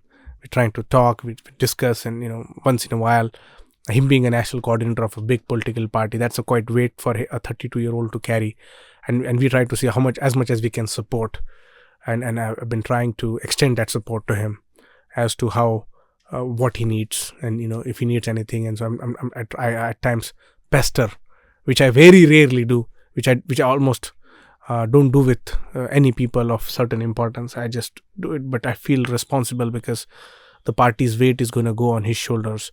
And this is a big party created, like my father contributed to this party, his PF and all of that. Humko nahi aa saka par party ko gaya. So I feel much more responsible for that sapling that grew into tree and now it's growing much more wiser, is to take care of it. Even though I might not sit down with party leader, I don't know them, which otherwise I meet almost every political party leader if I want to, you know what I mean, like within the Dalit realm. You name it and I can tell you. But I don't feel the need to meet Behenji. Same way I don't feel the need to meet Rahul Gandhi. It's because, let them do their part. And if there is anything concrete, they will invite. They'll call. If they don't call, doesn't mean there's less important work that we are doing. We have to carry. But the mission, the caravan that Kanshiram Saab brought to fruition. And I'm now working on the book on Kanshiram. His selected writings. He wrote in English profoundly. He was editor of several weeklies. So I'm gonna and he clears political vision of Dalit community, not Dalit, SC, ST, OBC, minority communities, converted minorities. And so we need that. We need that understanding, because right now, Sudipto, almost everybody is so confused and confined. And Kanshiram rises in that era also. So Kanshiram, the way he's saying is, I am thinking Kanshiram might just as well have an answer to the current Modi era. And so let's try to dig into it. And so that's the kind of work that's happening. Thank you. That's like, we covered like a lot of physical, like actually kilometers, na? Kahan Gujarat, kahan UP, Tirumavalavan and all that. Yeah. Speaking of important voices, Suraj, yours is an important voice by itself. You know, you said you are in talks with multiple political parties. Today, it won't be a stretch to say that in this larger Dalit agenda building process, Suraj Yegde's name is not just dropped, it is considered, it is your what you say is taken seriously. And of course, there is this entire romantic attachment, no, with this image of this guy in a daffro with his dapper suits, you know, Right. the Prince of Hearts and all that. But the Prince of Hearts has broken some hearts of late, na?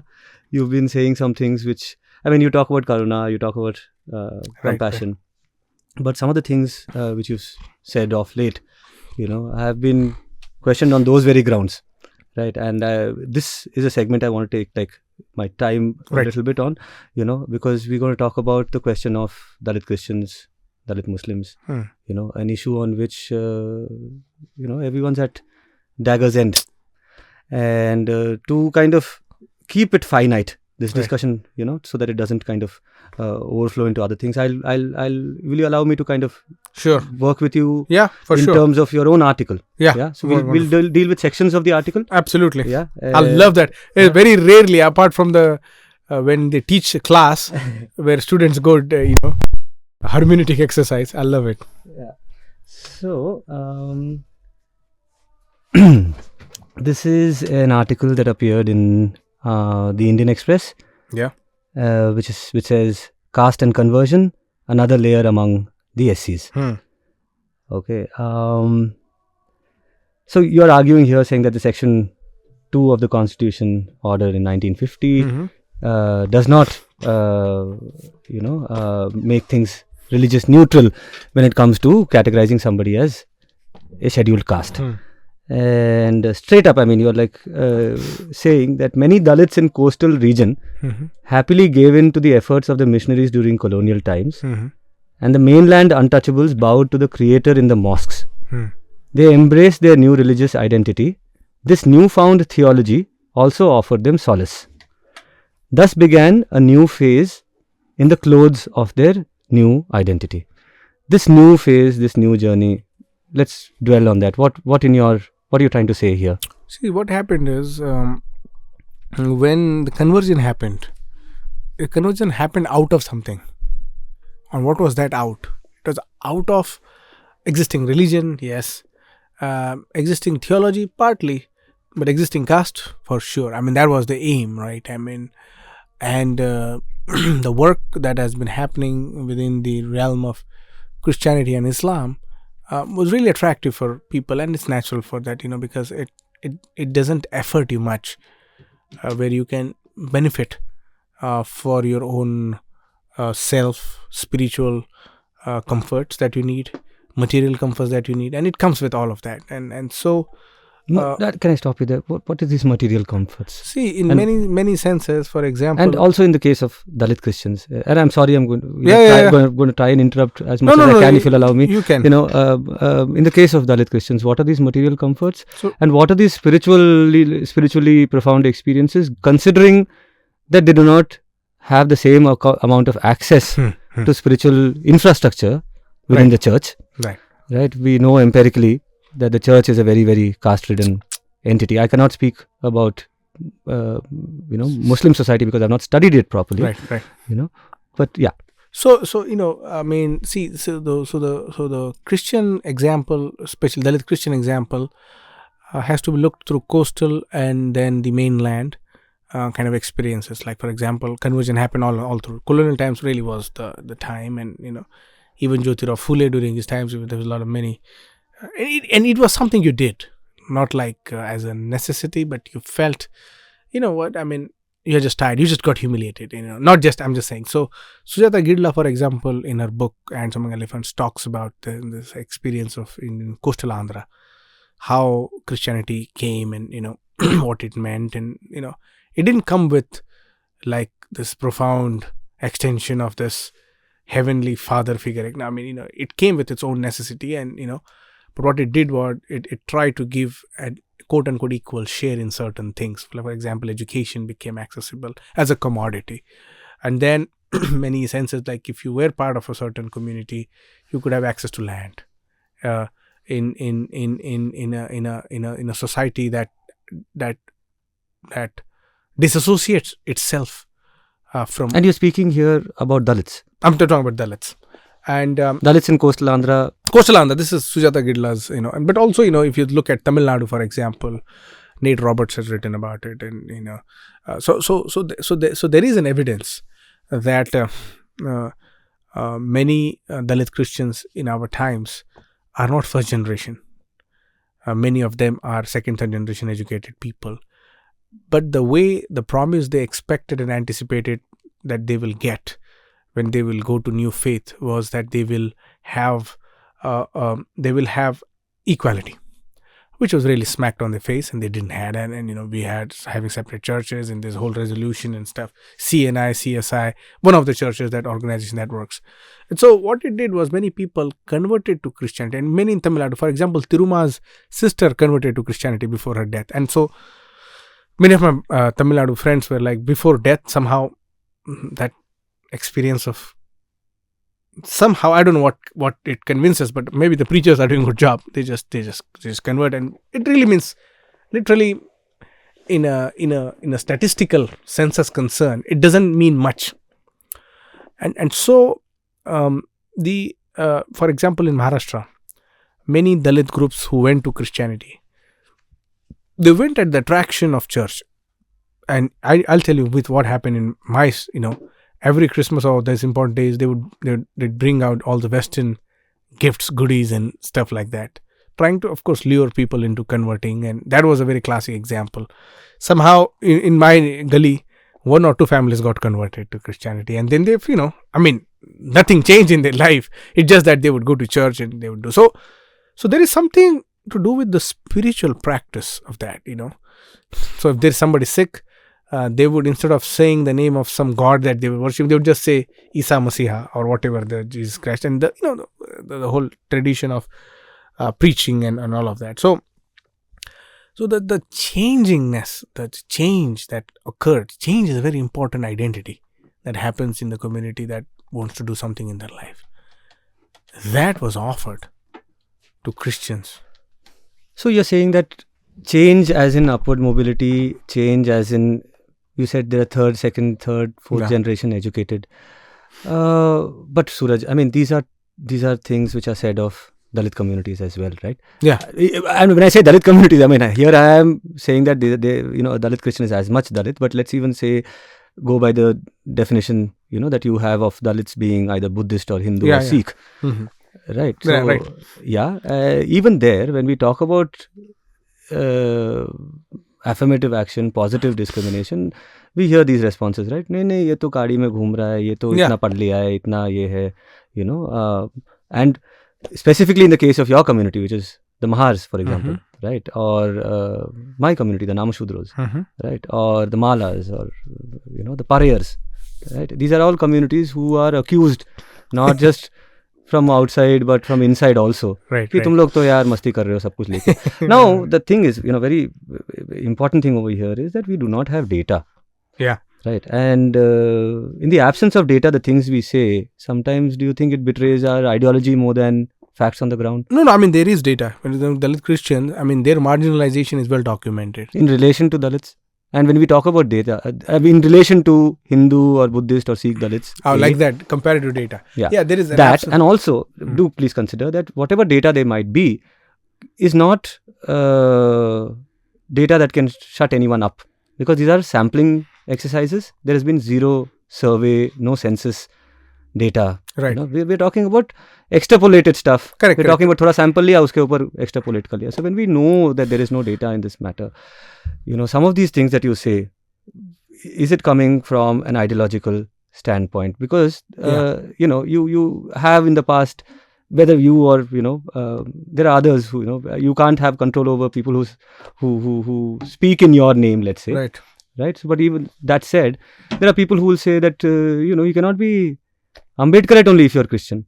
To them, and it's such a tragic thing that somebody would say that. We are sitting here in the Telugu land, right? This is the land that gave us the SC/ST Atrocities Act.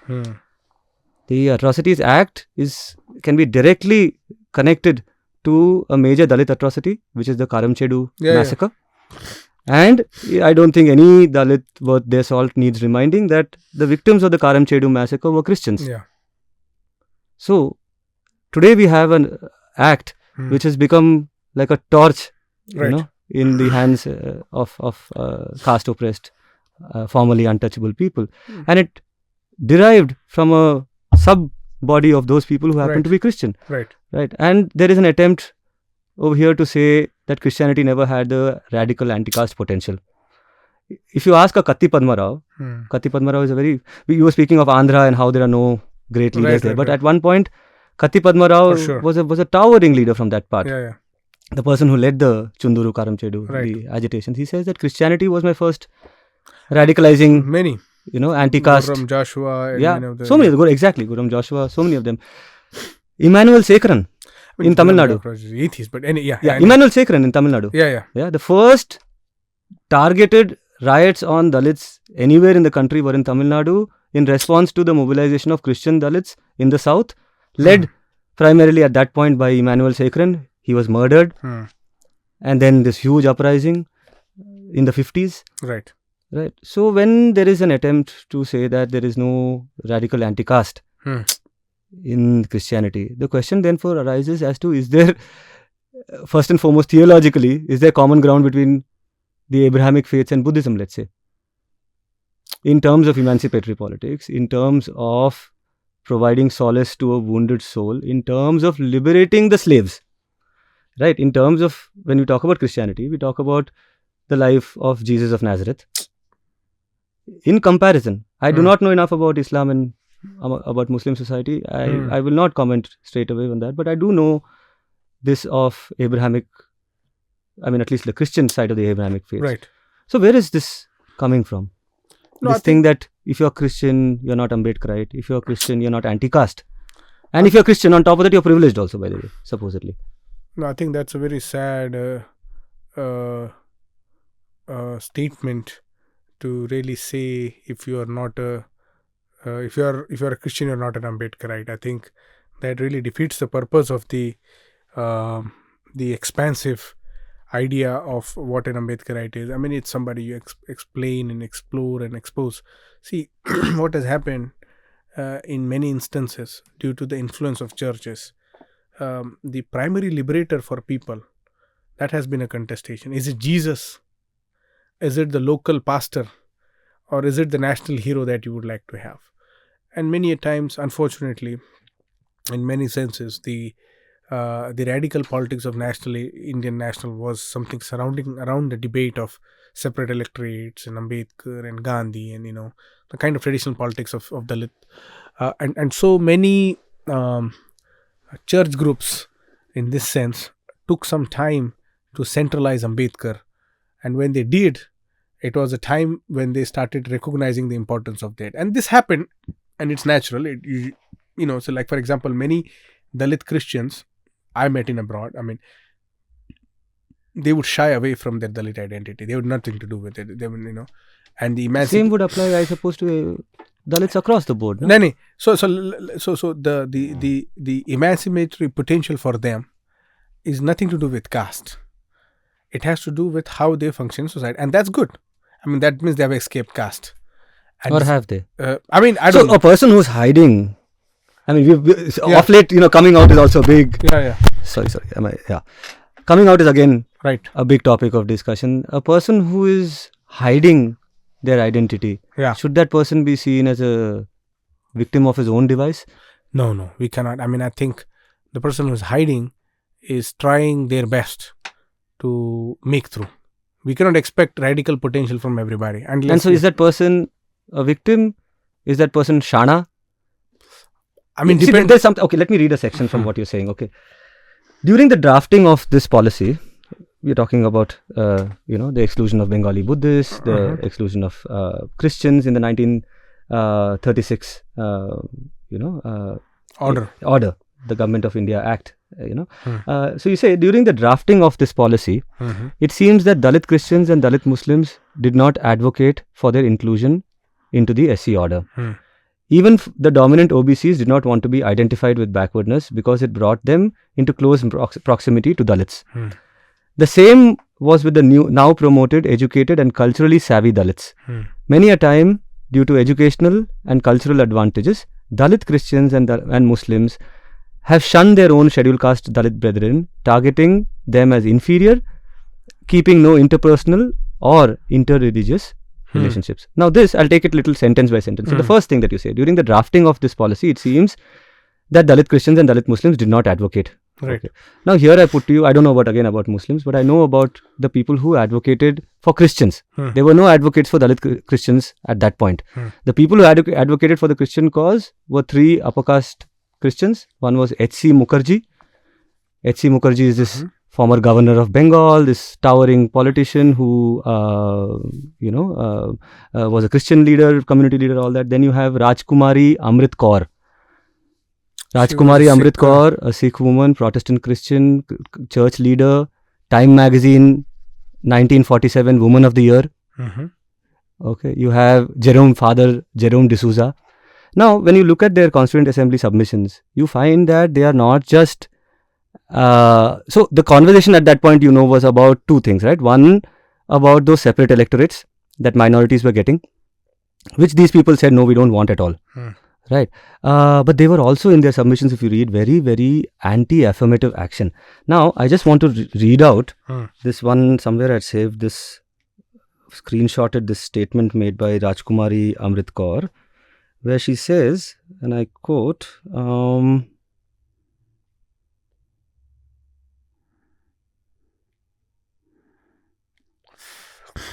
pardon me, I'll take a second. No problem.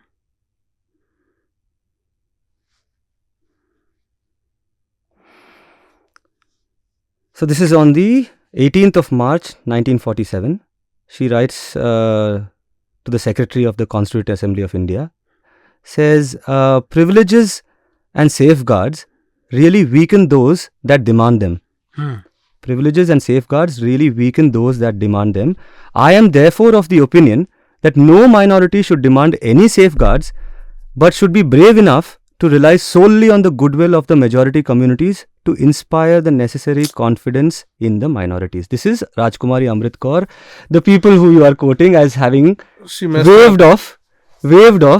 Right. Right. You're saying during the drafting of this policy, it seems that Dalit Christians and Dalit Muslims did not advocate for that. Now, this is a Dalit. This is a person who represented Christians as a whole.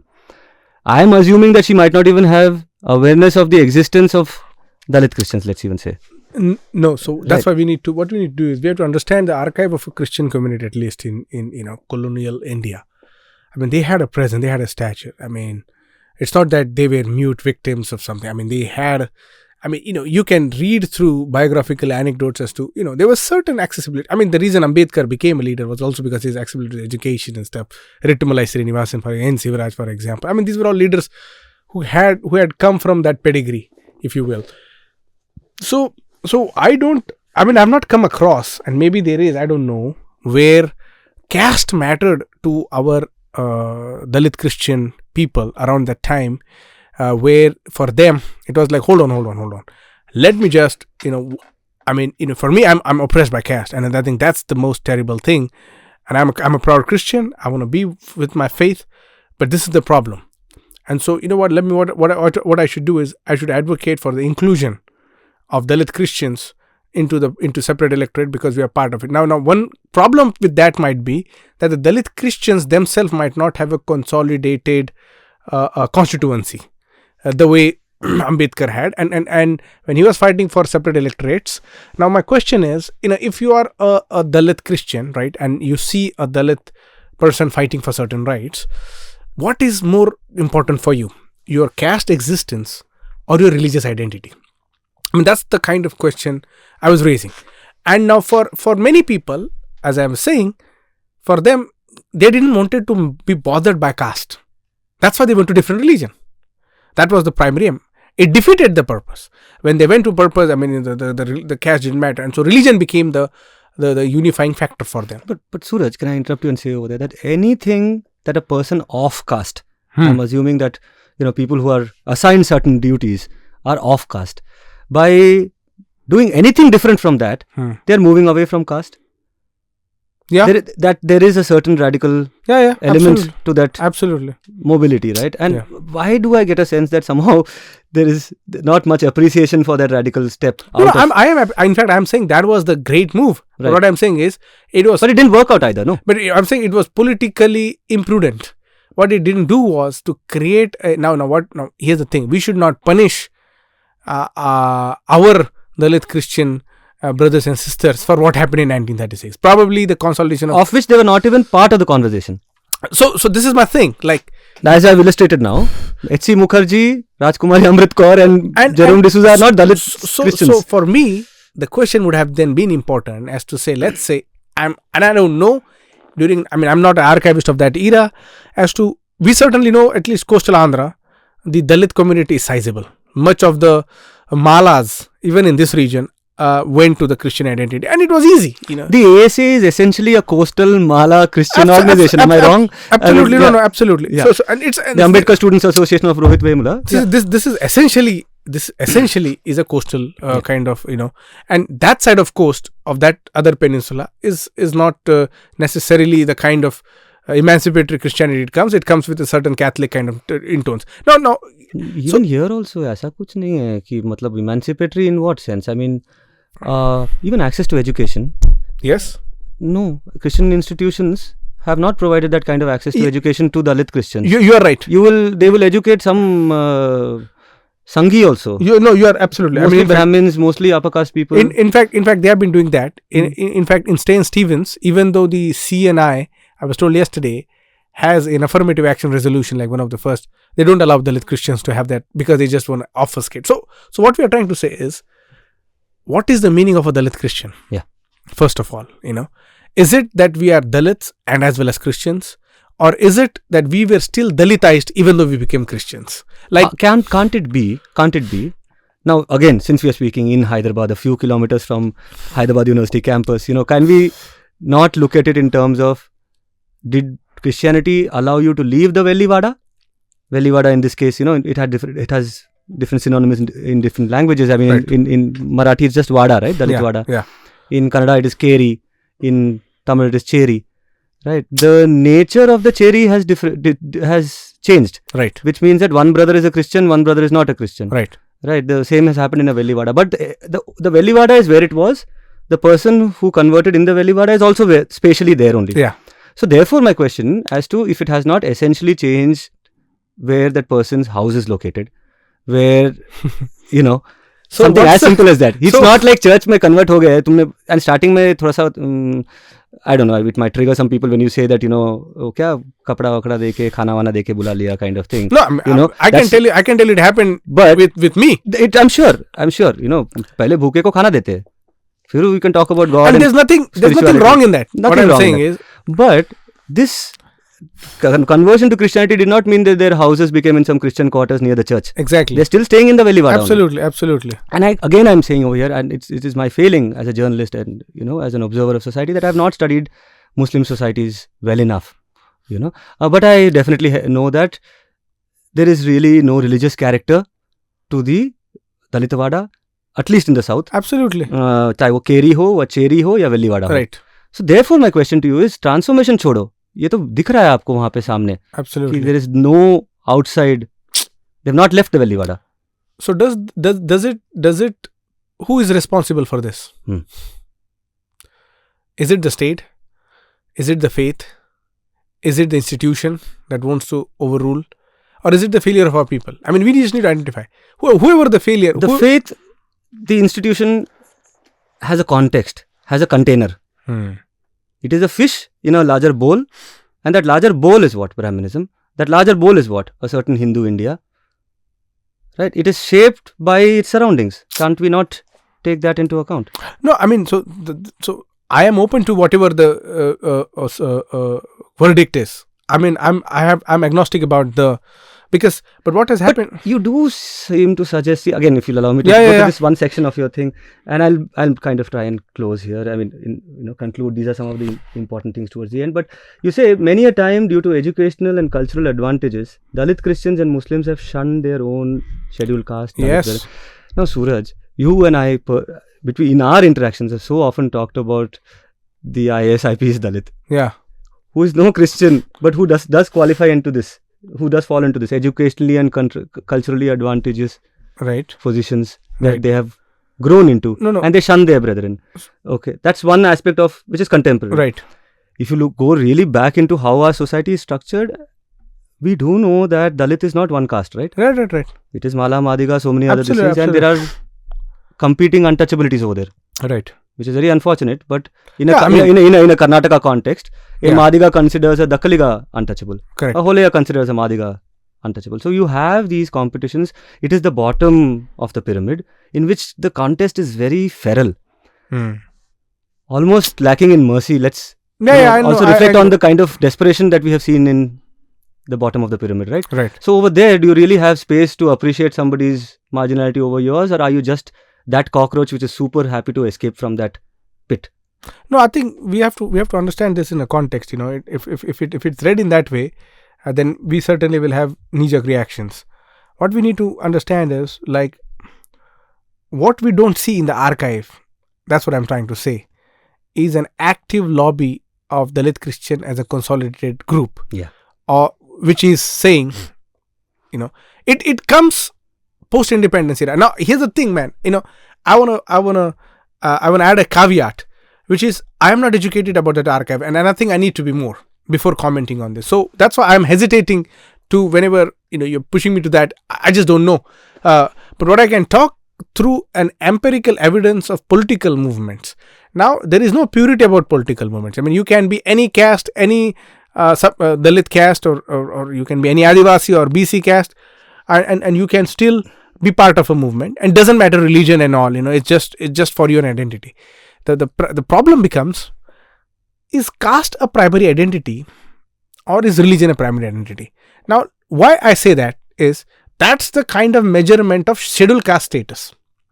Scheduled caste status has made it appear in a way where it should be religious neutral, but it is not. Why? It is religious exclusionary. Why?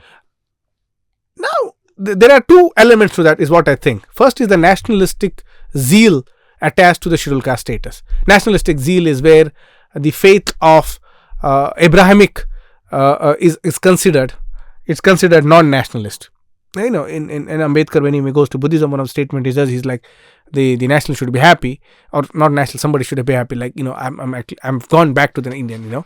Now there might be certain, the way we understand nationalism now is different than whatever it was.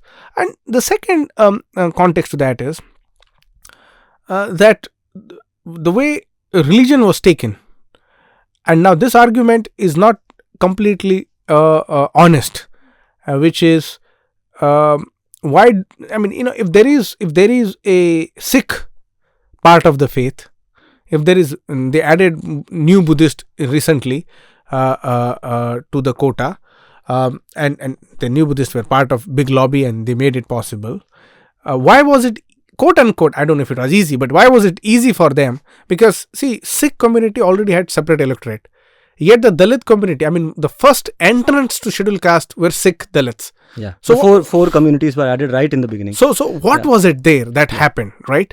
Was Sikh still considered as a part of a larger capital I Indic faith identity, or was this still considered as something that Sikh is still having the trauma? Because of course there is, we cannot exclude the dimensions of partition from the inclusion of Sikh, and 1950 order mein, you get a clear picture and so forth. Now the history of scheduled caste status is so complex. It keeps evolving. There's no fixed identity. Now on the question of injustice, marginalization, and discrimination, whoever it is, doesn't matter scheduled caste or non-scheduled caste, should deserve protection, should deserve affirmative action, should deserve reservation. There's no doubt about it. Whoever it is. Under what category is the important thing, and that's what I'll come to. See, now, yeah. So there's a lot of things saying that OBC में मिल रहा है, ले लो. So लेकिन OBC में political reservation नहीं है.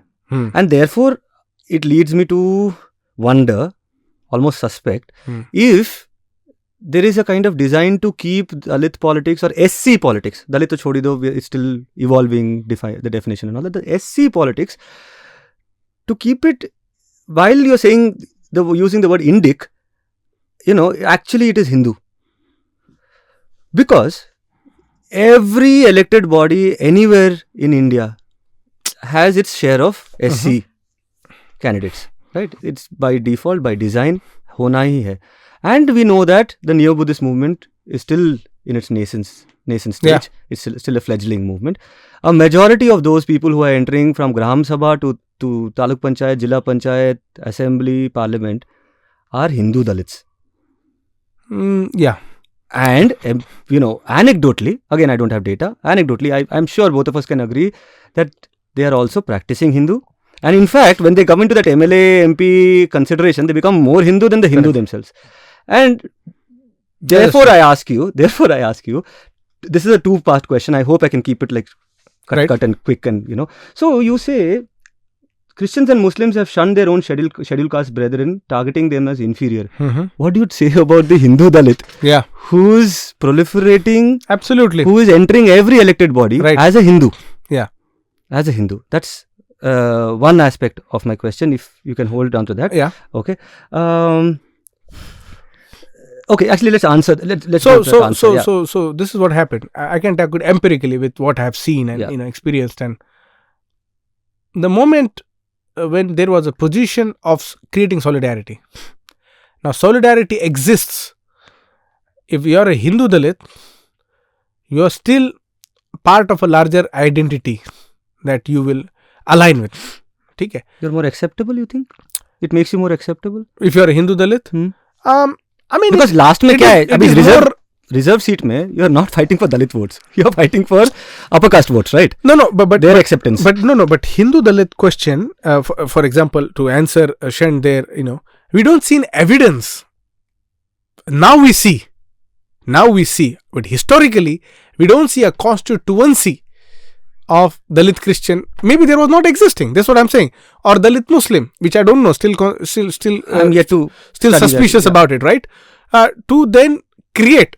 So whenever there was a possibility of creating certain alliance, I mean, the Hindu Dalits, quote unquote, were considered inferior because it is part of an untouchable, religion, and you're still untouchable.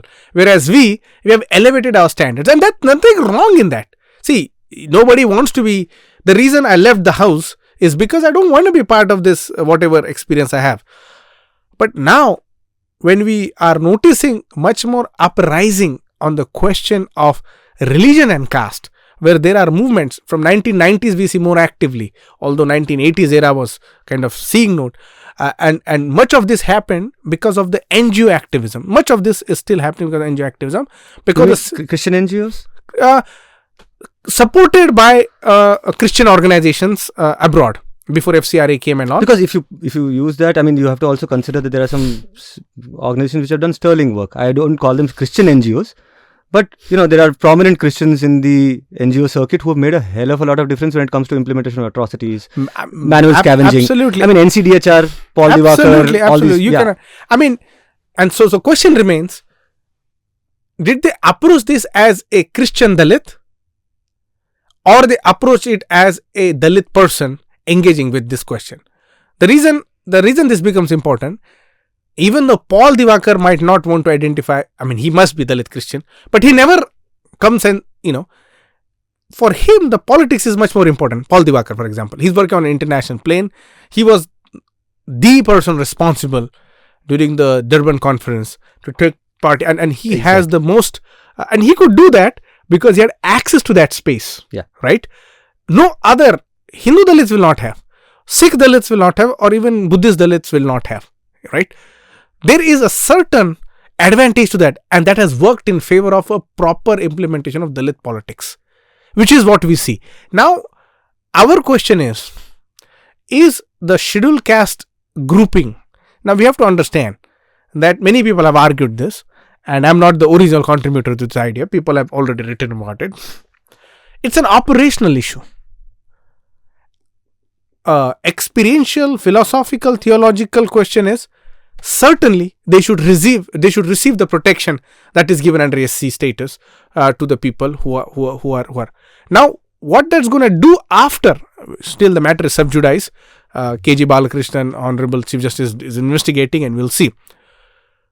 What will it do to the political categorization? Now, see, when the opposites or when the other side will say, hey man, listen, Dalits, irrespective of their religion, they were added. Buddhists were added, Christians, Sikhs were added.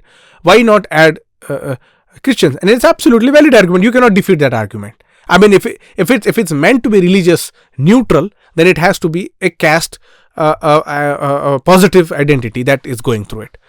Within the SC status, what we are seeing, the anxiety is Dalit Christians, I think across India, will not be more than 2 or 3%. I'm not sure. So that is the thing. So if you speak to you I mean, our sister Cynthia Stephen, who you are, you are a big admirer of her. Absolutely. And all that, she says that आप category बना के तो देखो, then you will really know what the size of SC Christians is. Right. That is one thing. Saying that it is just the tip of the iceberg, this 2%, 3%. There are a whole lot of people, in Tamil and Telugu states who are Christian, but like thoda sa, chupa ke. Yeah, I mean, okay. For benefit, they are Hindus, but in practicing, they are Christians. I've heard that in Tamil Nadu. Benefits mat bolo na, affirmative action hi bolo. No, reservation, I mean, the reservation benefits na. No, but again, so my previous question I was trying to talk about this political representation and how the political representation of Dalits today is happening by Hindu Dalits. Right. Because they are the most, we know that, reserve constituencies are all about the most acceptable Dalit to the upper caste parties. Most of the time. So the most acceptable fellow is that Hindu, this thing only.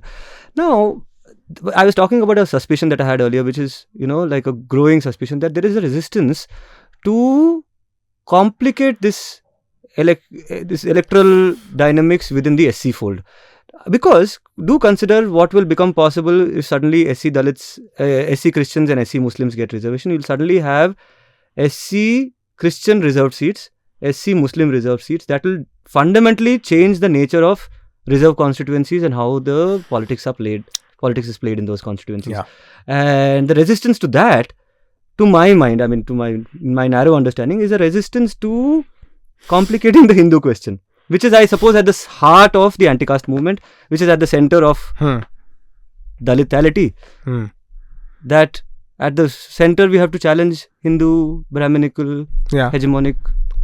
But structures. not only. Okay. Not only. Okay. We have to also challenge the hierarchical penetration that has happened beyond Hindu.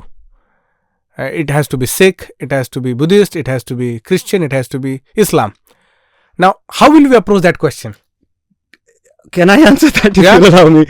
I think we first need data, Suraj. See, like the caste surveys that we keep talking about. Right? Yeah. Now, within the SC fold also, we don't have data as to what is the relative marginalization of a Dakkiliga over Madiga. Yeah. There are 101 communities notified as SC in Karnataka. 101 communities. I don't know how many there are in. We don't know the relative backwardness or forwardness of those communities. So, coming from a position of karuna, compassion, inclusion of the Avarna.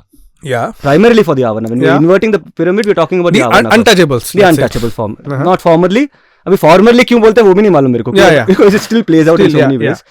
No, it's because it's constitutionally outlawed, so-called untouchables and all of that. So therefore, I ask you again, does the inclusion of Dalit Christians and Dalit Muslims not complicate the SC fold? And if your question is, well, how do we account for their advantage? My answer to that would be, do a survey. Yeah.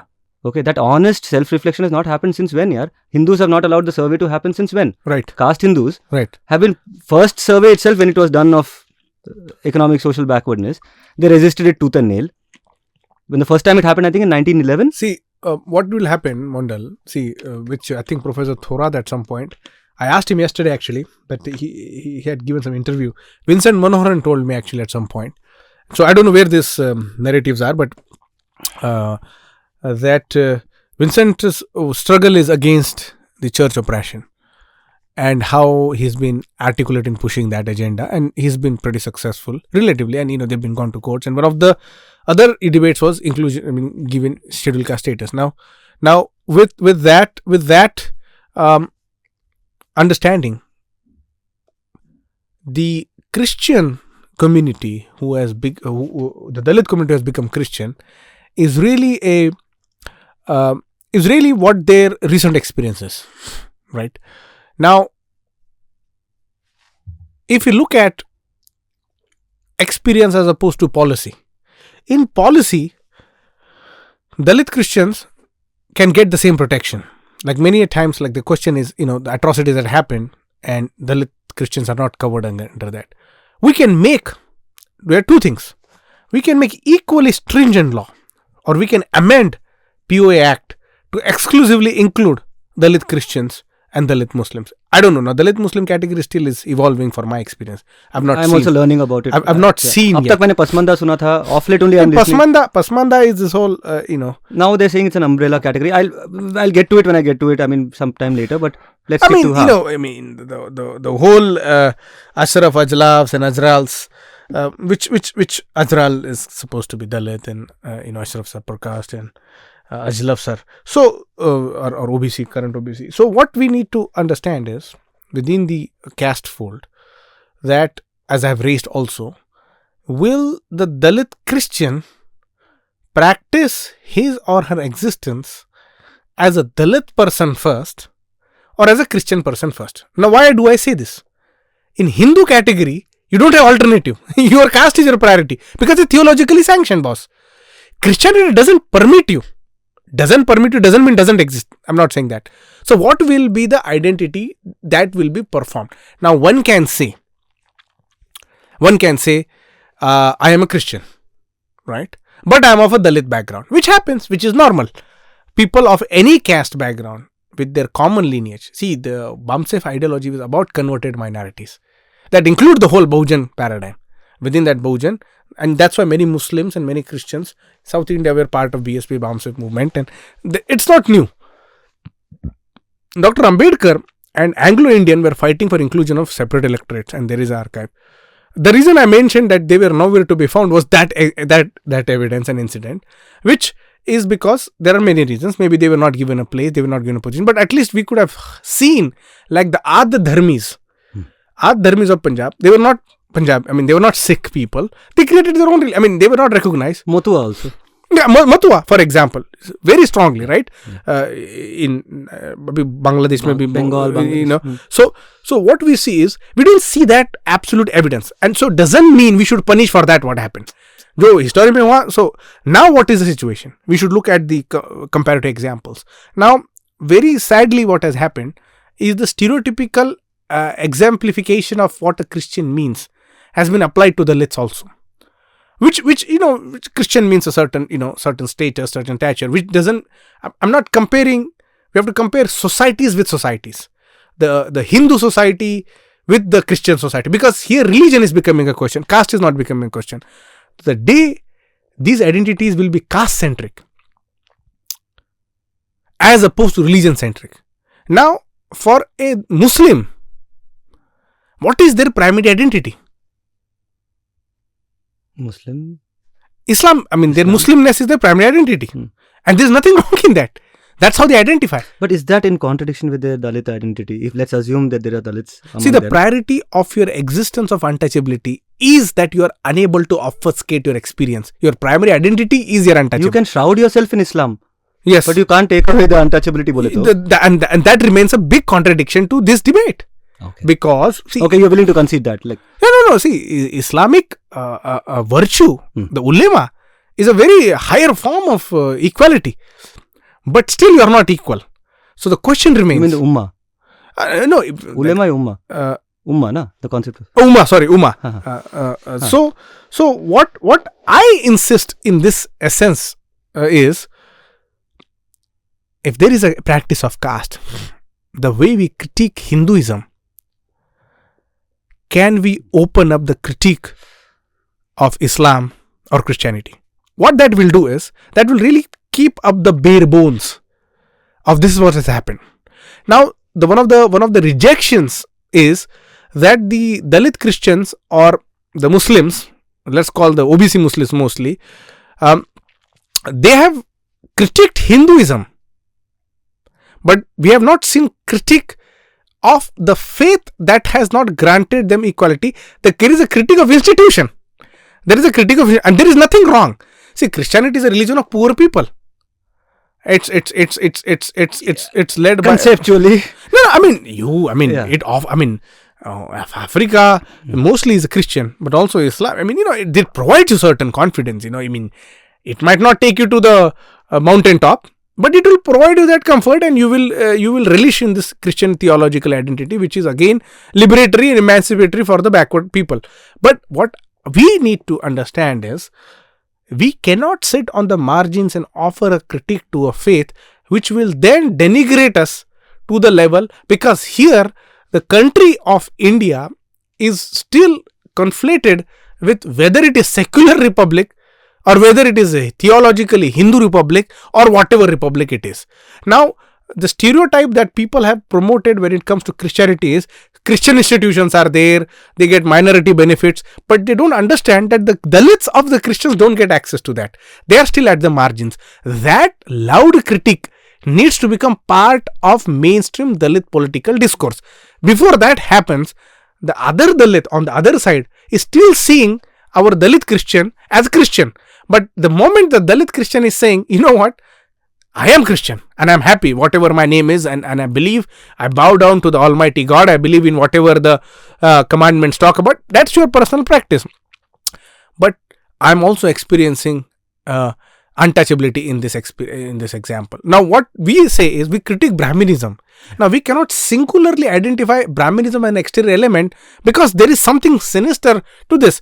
And similarly, in Islam also, the hierarchies of tribalist nature exist. So if we have that critique, then what it will do is, it will create much more solidarity among, you're also a victim. So what I am telling is that our Christian Dalit brothers and sisters, they need to get with the critique of this is not just to say I hate my religion and all, that's not the meaning, but to say that my caste is my primary identity, and once they do that, their investment in caste politics, now your caste politics becomes only important because the other Christian is mistreating you, as opposed to the entire society mistreating you. That is also true, no? No. So this is what I am trying to point out. Right. That the discrimination that happens within our churches, and then you feel humiliation. As opposed to, and that humiliation is not lesser or more evil than the person who is born as an untouchable with the deformities and stuff like that. So what we need to do, what I propose is, to gain the wider acceptance to this debate, because this is going to continue for several decades. It's going to continue, it's going to keep on bringing up the issue that the Dalit Christian community, in this sense, which is our community, they just happen to be Christians. There's nothing, we need to dispel the myth of this hegemonic Christian identity that provides us certain comforts, because it has not provided us this. So we are struggling. Vincent Manoharan, for example, is exactly doing that. He's trying to gain foot, and still the churches enjoy hegemony, the institutions have their own dominance, and so we know that. Second aspect of this is, for us, if we resolve caste as opposed to religious identity, that resolve the scheduled caste status problem. We need to resolve what is the primary. And in comparative, there is no hesitation to grant scheduled caste status. provided these qualifiers are met, then there is actually workable, or else it will be a very uncomfortable people huddled into a room where everybody will try to elbow each other, trying to gain. That's why many people said, bring Dalit Christians into scheduled caste fold. Absolutely, like there are other religion, and give them, like there are many categorizations of quota, let there be a quota. Right now there is 18% whatever. If Dalit Christians come, let's say 2% of 3, Make it 20. Make it that, and there's no hesitation to that. But let's say for a workable model, if there isn't, we can still amend POA Act to include Dalit Christians exclusively, to include the victims of this religion exclusively, is what I think. And what you think seems to suggest that, this is something that a lot of people have pointed out, which is that this is not a matter that should be resolved in the courts. It is a matter that should be resolved in the court of the people, which is the elected, parliament. And the parliament can be the only arbiter of this question. And if the parliament has to take up this, and if it has to happen at that level, then it has to come through organic people's movements. And it can only happen when Dalit Christians problematize their existing faith and build larger solidarities with Dalits from across faiths. Right. That is when the political churnings will happen, which will lead to this thing. Okay, I'll leave this at this point. And can you promise me that when the Balakrishnan report comes, that we will have another? Oh no, we should. I think we will. He will throw up. I'm guessing. I mean, he's somebody I have a lot of regard for. On such questions. Let's say this report throws up its own data, throws up its own conundrums. We should definitely have that discussion. Do you think? What I'm saying is, Balakrishnan will come with the report that will be favorable, I think, to the actual marginalized people, which happens to be Dalit Christians. Because I think he will study the data, he will examine. If he goes to South India, he is himself a South Indian, he will know this content. In Kerala, for example, Dalit Christians are 8%. They are given 1% quota in the state legislature or the state body, wherever it is. So that can work out also on state level. So what I am trying to tell is, for example, if you look at the proportion, if you look at the different kind of proportion, eventually, Mondal, it's going to be a deeply religious issue as opposed to the caste issue. And when it becomes a religious issue, you will kill each other easily. Because what we see today, Christianity, Islam, Hinduism, all this faith, they really gather to establish their hegemony. And if scheduled caste becomes scheduled religion, where the caste are part of a religious identity, then it's really going to create much more contradiction. Now, Sikh, for example, is confined to Punjab. You understand what I mean?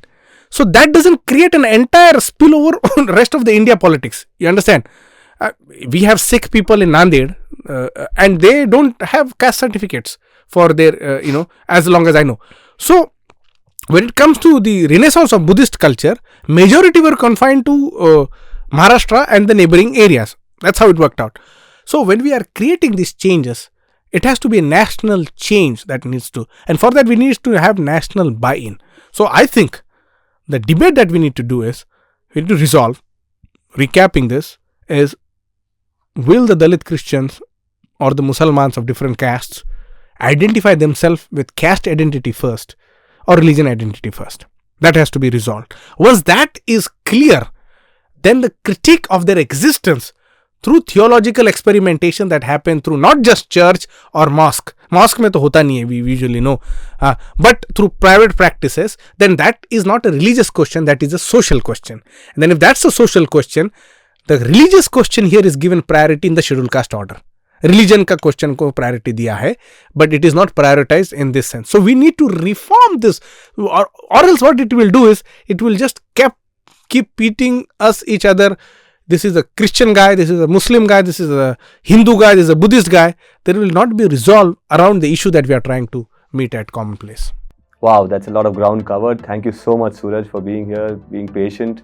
And I do wish we had gone into more detail into that article of yours, but I'm sure we can come back again and continue that conversation. These are conversations that don't end easily, and hope to have you back here again very soon. Thank you so much. I hope this conversation gave you something to think about.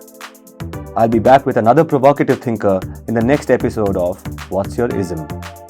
The News Minute and this show reaches people because of people like you. It's ironic that outlets with cash aren't invested in their journalism, and those who are invested in their journalism just don't have the cash. You can help change that one subscription at a time. Become a TNM member.